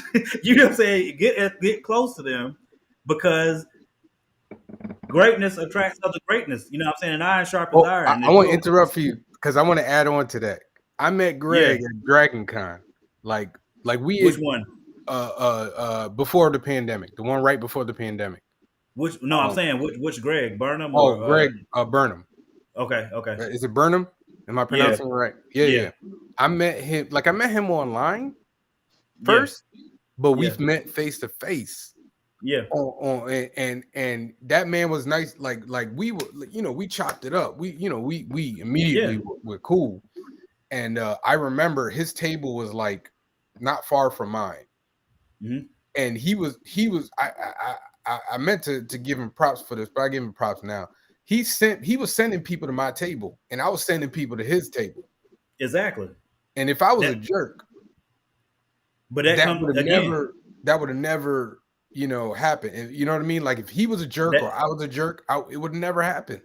But that goes to the organic relationships that I'm talking about. Because Wally did that for us. You know what I'm saying? Greg and Marcus have done that for us. Greg Anderson and Lisa has done that for us. Like James Robinson. There's countless. Tyler. We met Tyler at the writer and creator for the antagonist. You know what I'm saying? We met him in Atlanta right before the pandemic. I think it was 2018. It was a small con. I think it was their first con in Atlanta. It was at some mall that I think had closed down or something like that. But it was their first con, and this was just 3 years ago. And now this dude's got a live action TV deal. 3 years and later, I met them dudes, Bitter Root guys. They were nice to me too. Sanford. Yeah. I didn't get to meet David Walker, but I met the artist. And I want to make sure that I reiterate though, we're not saying hobnob. What I'm saying is make organic relationships with these people, be humble, you know what I'm saying, and learn from them, you know what I'm saying, and take in from people that you have a great respect for, especially if you can get close enough to have contact with them to learn from them. You know what I'm saying? You definitely want to do that because that will take everything to the next level besides your content. Even if your like Dave Chappelle just talked about it in his stand up, the with his friend Daphne. You know what I'm saying? Where he was talking about that he let her open for him and she she bombed for 45 minutes like she was trash. But then he came on. They have their back and forth or whatever. The moment got real, but after the fact, she had a moment to shine, and he thought, "No, you're seriously funny. You really might have a chance in this." And anytime I'm in San Francisco, do you understand how crazy and big it is to have Dave Chappelle have you open for him, and you've never done shows before? You know what I'm saying? That's something that's possible only because she was humble and he saw she was humble and he put her in that position. So, you know what I'm saying? To me, that's another really, really big thing. You know what I'm saying? But I definitely want to let Wally, especially before we get off, I want Wally to be able to speak on it because, like I said, Close us out. Close us out, Pastor. Hey, I mean, y'all covered the majority. You know what I'm saying? As far as those names you were dropping to pay attention to, Kenya Barris is another one. The dude that yes, was sir. from Blackish and all that. Yeah. But everything that y'all said is 100% true. But also, me personally, I always tell people like, don't lose yourself in what you're doing. Like, don't look at these people for inspiration. Build true relationships, like both of y'all said, organic relationships. Don't just go out and I mean, if that's your mood, that's your mood. But for me, reputation means a lot. So connect with people that you want to be connected to, because you might stand next to somebody who's not the one. You know what I'm saying? Just to try to get some light, and you get light that you ain't looking for. But I definitely say create because you want to create first and foremost. Because if you're creating just for the money, you're probably gonna lose your mind before you get there. So Probably. create because you want to create. Yeah, you know what I mean? Probably. I need a tambourine. Where's the tambourine at? Yeah. Probably. You know, Collection plate. so make sure you're doing it because it's something you would do regardless of what. You know what I'm saying? Because then the pressure is different. The pressure changes, and it's more pure. It's more, again, back to that word organic. It's coming from a true place. And I don't strive to try to be better than nobody. I just strive to be the best me. And in that process, figure out how to reach the people who tap in and connect with me and what I'm doing, and that I can connect with, and vice versa. And you said it earlier, Javon, like a lot of it is about who you are as a person. Like Morgan and Danny will tell you, I don't like being on a lot of social media.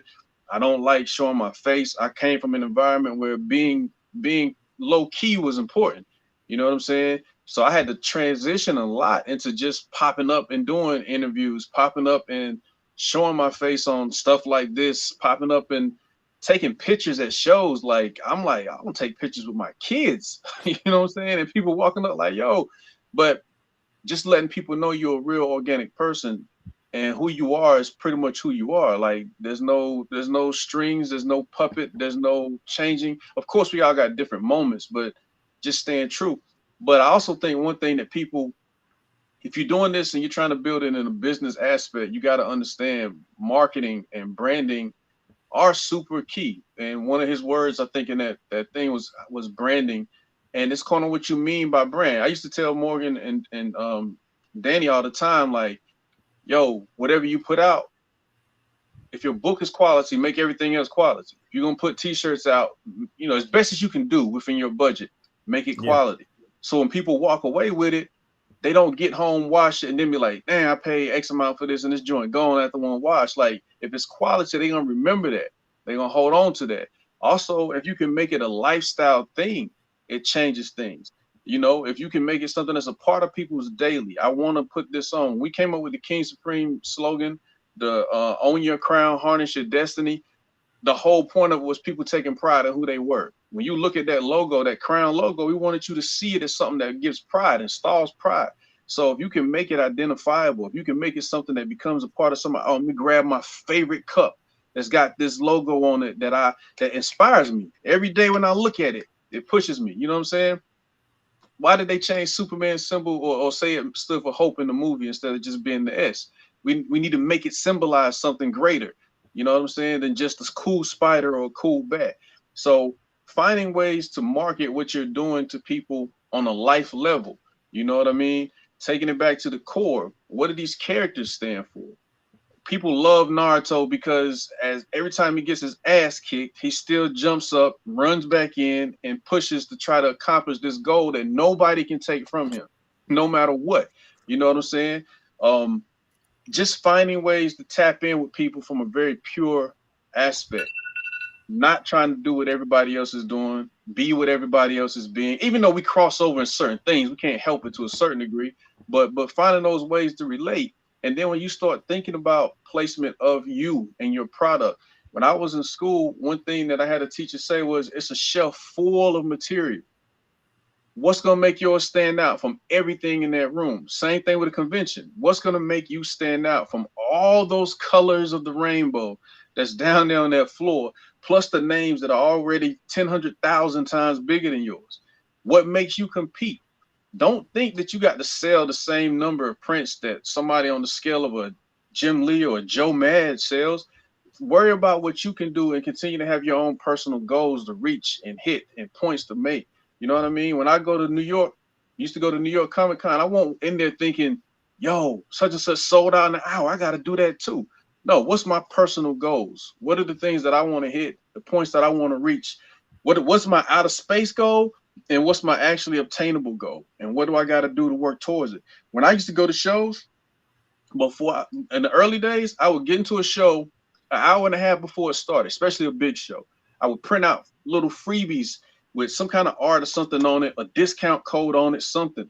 And I would have my table number and some piece of art that they could quickly identify because of my banner or my backdrop or whatever. And I would walk down that line of people waiting to get in and hand them joints out and say, yo, come over, 10% off, 20% off, free sketch, buy X amount, whatever. I would have a listing of different things and hand them to people so that when the doors open, hopefully, if I could get 10% of the people that I ran into, 5% of the people that I ran into to make a V line to me as soon as they finished whatever that big thing was they was trying to do, then I got an audience to come and rock with me. Then if they got over there and they found out they really, really was digging me, the other thing I would do is walk in with my art flipped outward on purpose. So I'm carrying things so people could see. And if it caught somebody's eye, and I learned that because a guy came down and found me, he was like, yo, I spent the hour trying to find you. You walked in with this Batman and I just had to have it. Like, yo, did I get here in time? And I said, yo, the same reason we put prints facing out on both sides. So no matter which way they turn that print bag, it's going to be seen. So it's all about just finding those little things that can help put you out there. And of course, as Javon said earlier, social media. I don't like, again, being on camera, but jumping out there, having conversations with people, because it is a community, building those relationships. That's something that Danny and Morgan do way, way, way more than me. Like they even stuff like this top 5 situation. I really had fun. This is something I would come and tap back in and do all the time, you know what I'm saying? Because it was just dope because it's a conversation. But finding those different outlets and those different ways, or building a team of people that can do those things. If I'm good at this and you're good at that and you're good at this, let's bring this together and see how we can put this out there and push it and make it something else. And also, you got to invest in yourself. You can't sit here and expect or want somebody to put money into you, time into you. That's big, and you won't do it for yourself. You know what I mean? Big. Like, if you're not proud to put into what you're saying that you want to do, how do you expect somebody else to have that belief or that faith or that desire? You know what I mean? When me and my homies came up, we'd always stand for each other. But if somebody swung on you and you ain't at least throw a slight slap, a finger, something back, what am I getting into that for? You know what I'm saying? Like, yo, if you don't want the smoke, I don't want the smoke either. You know what I mean? Like, let's roll out. But we ain't gonna let you get stomped out either. But you gotta believe in yourself enough to at least stand on your own too. And can I add something to that? Yeah, for sure. You gotta be a salesperson. You gotta be a salesman, man. And when I say be a salesman, like you gotta be the biggest cheerleader for your damn book. Because if you get somebody's attention, and I'm just talking Comic-Cons because that's where I make most of my money. Like real talk. I make most of my money at Comic-Cons. Because if I get you at my table,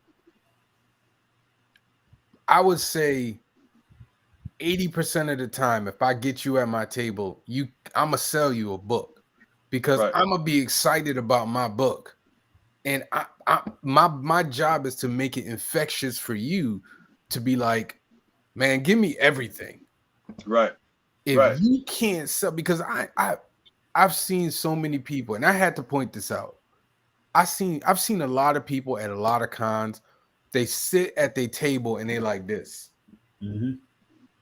Or they aggressive at people and Right. yelling at people, and I'll be sitting there like, what are they doing? They scaring Yeah. people away, or you know what I mean? Like Yeah. you gotta sell your book, and you gotta figure out how to sell your book. You gotta figure out how to sell your book in 30 seconds. The Yeah, elevator pitch. that's what I was getting ready to say. I was getting ready 30 to say. seconds. That's I was getting about ready to as say, much find you a pitch, time man. as you got to keep their attention, because when people are in cons, like you said, there's hundreds of people there. There are hundreds of people selling stuff, man. Right. And everybody that's there ain't got an infinite amount of money. Right. And So they already came to spend a certain amount with somebody that's a big whoever yep, off gate. That's where Yeah, a big 'cause portion of their pocket is going. because exactly. you pay a fee to get into the con Yeah. regardless. So they didn't come there not to spend any money. Right. It doesn't matter whether or not you're gonna get a piece of it. Right. And you got 30 seconds to like get their attention, keep it, and get them to buy something. And if you can't figure out how to do that, then you might as well not even do it. And I hate to say it, but I don't want to discourage somebody, because it's a skill that you got to learn. Yeah, I was gonna say learn. Experience matters in that, but also because like natural charisma is a part of things, but at the same time, just you might not be skilled in speaking, and you might get nervous, but that doesn't mean that you can't use whatever your natural skills are. So I believe this strongly about everything as far as like what you should be inspired to make your money from in the first place. Find a way to monetize what it is that you already are passionate about and do well. So if you don't speak well, but you can draw your behind off, then you need to be like Wally, and your prints need to be front and center. Period. You know what I do for you've never seen my booth before, Morgan. What I do is I have a portfolio with the pencils and inks from my books, and I just leave it open. Yeah, and let people flip. Sold so many books just by people coming by and looking. Oh man, I like that, and I'm like, oh, you like that? This is what it looked like in color. Yeah, that's I got them. That's what I'm saying. So my main point is everybody isn't good at like at speaking to the customer and like doing the elevator pitch.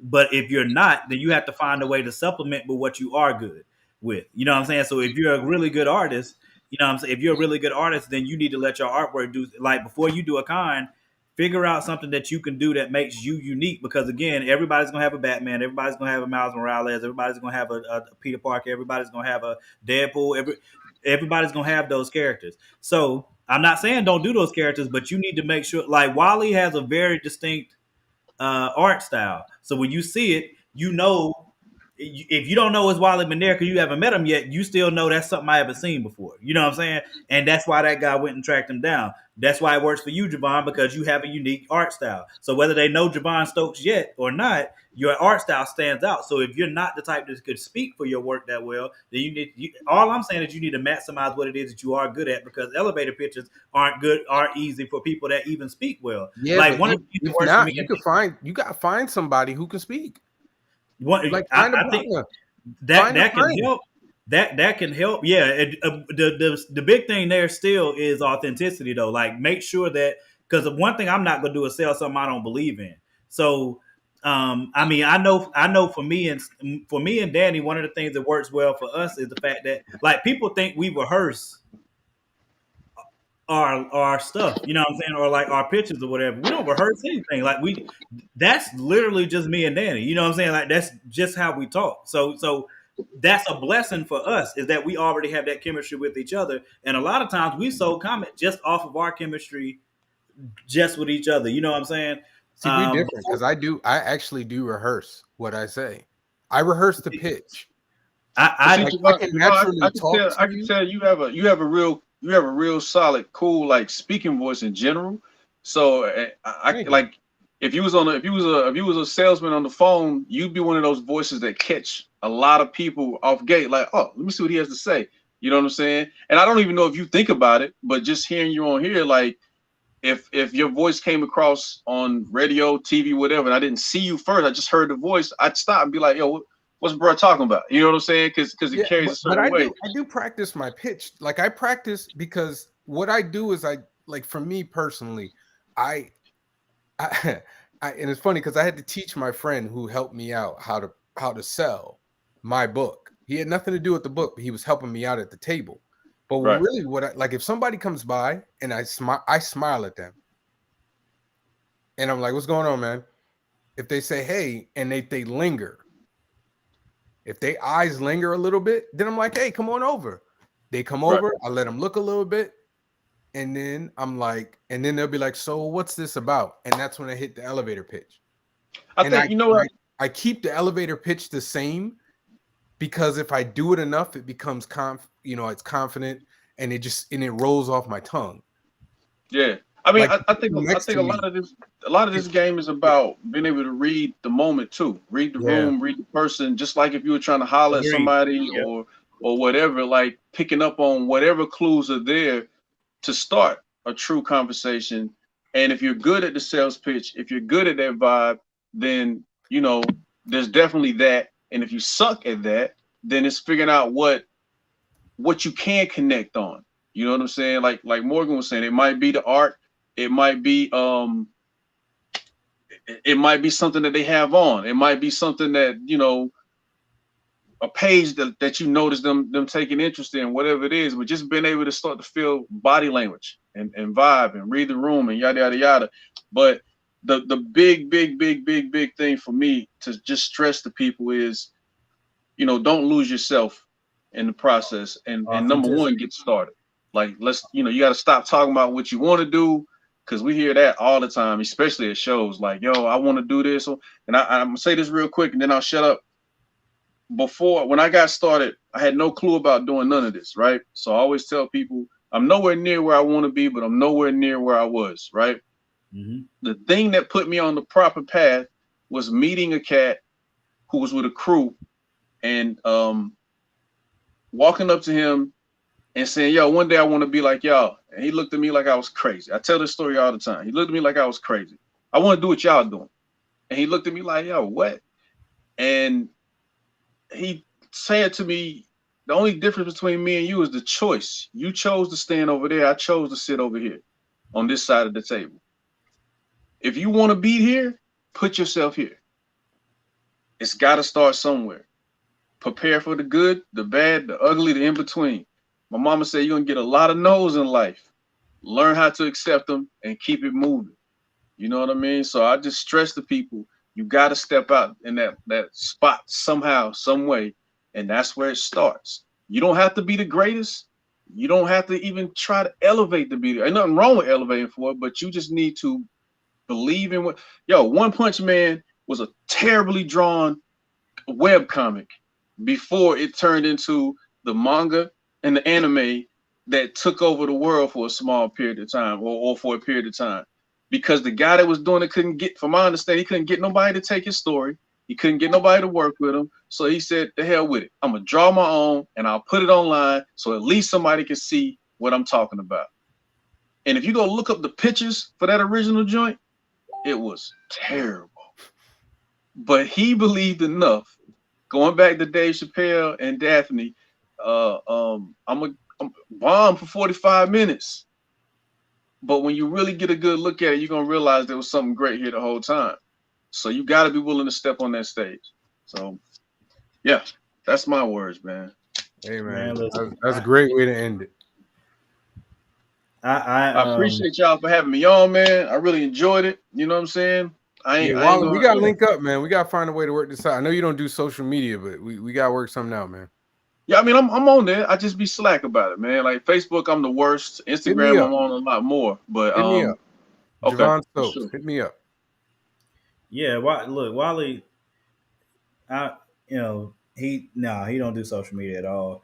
And if you go to I mean, I cons, do. I'm just terrible at it. That's That's all. all it, right. it, Hit me up, though. Hit me up. if he does if you go to a con and while he's there and he's not smiling, he's not mad, man. He just that's just how he stand, man. That's just that's just how he is. You got That's my what's the big next bro, con bro. you doing? What's the next con you at?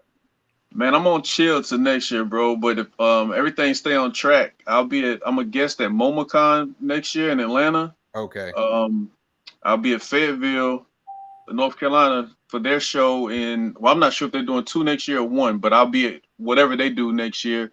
I'm lined up for Heroes, and I think there's two others that I was already a guest at prior to right before the pandemic came into play. So it's like five that I was still committed to doing regardless. So if everything is back in place for them next year, I should be showing up. I think Fayetteville or MomoCon will be the first. And MomoCon is pretty much, I think, mainly an anime, but it's a anime pop culture show. So I was blessed to be a guest on their lineup for Atlanta, and then everything else will be North Carolina based until maybe Chicago, I believe. Are For you next trying? year. Are you going to do BlurCon? I think I was supposed to try to do it pre-pandemic again. So yeah, that'd be the goal, to try to tap in, because I've never done it before. I'm gonna try and do BlurCon. I think we all trying to do BlurCon this year. Trying to. So that'd be good. Yeah. Yeah. All What's right, the man. date? Have they put the dates out for it yet? Not really. Okay. Well, yeah, I guess we'll just I'll tap in on Facebook, and then we'll just stay in the loop, because it'll be dope, man, for us all to be in one place at one time. And then we can have these great conversations in person. All right, gentlemen, I got to log off. It's been a pleasure. This is a good show. I appreciate y'all always. Yeah. And if y'all ever feel like taking a chance and having me on again, let me know. And I'll come more prepared with my list this time. Man, I told you you can come on whenever you get ready, bro. Cut it out. You literally fam, like, get the F out of here. Anyway, I did put the poll up already for those that are watching. I see we got like 30 people that hadn't seen the poll and ain't said none on it yet. So I'm about to have to go get in somebody about that. But anyway, appreciate y'all, man, for listening. See y'all next week. I'll post the topic as soon as we get it. And if y'all want to post something that y'all want to discuss next week, put it in the group page. If you haven't already joined the group page, it's Top 5 Live Nation on Facebook. Join the group page, man. And if you haven't subscribed to the podcast, for you to never miss an episode, go to YouTube, Fourth Wall Comics, and you can subscribe to that on YouTube, and you'll never miss an episode. We appreciate y'all, man. Real quick too. I don't know if you know, but that Far Sector joint, the trade paperback dropped. So, Jamal Campbell and Miss NK, we gotta make sure people support and rock with that. All right, bet. Y'all heard, big bro. Far Sector, we got to jump on that. And I got to make sure that The Harder They Fall is getting ready to drop too this weekend. I think my boy said it comes out in theaters this weekend and Netflix next weekend. So regardless, make sure we blow them numbers up. You know what I'm saying? Because I already know that joint gonna be hard. That cast is too hard for it not to be dope. So for sure. Anyway, we appreciate y'all, man. See y'all next week. Big bro, I'll holler at you, son. All right, bro.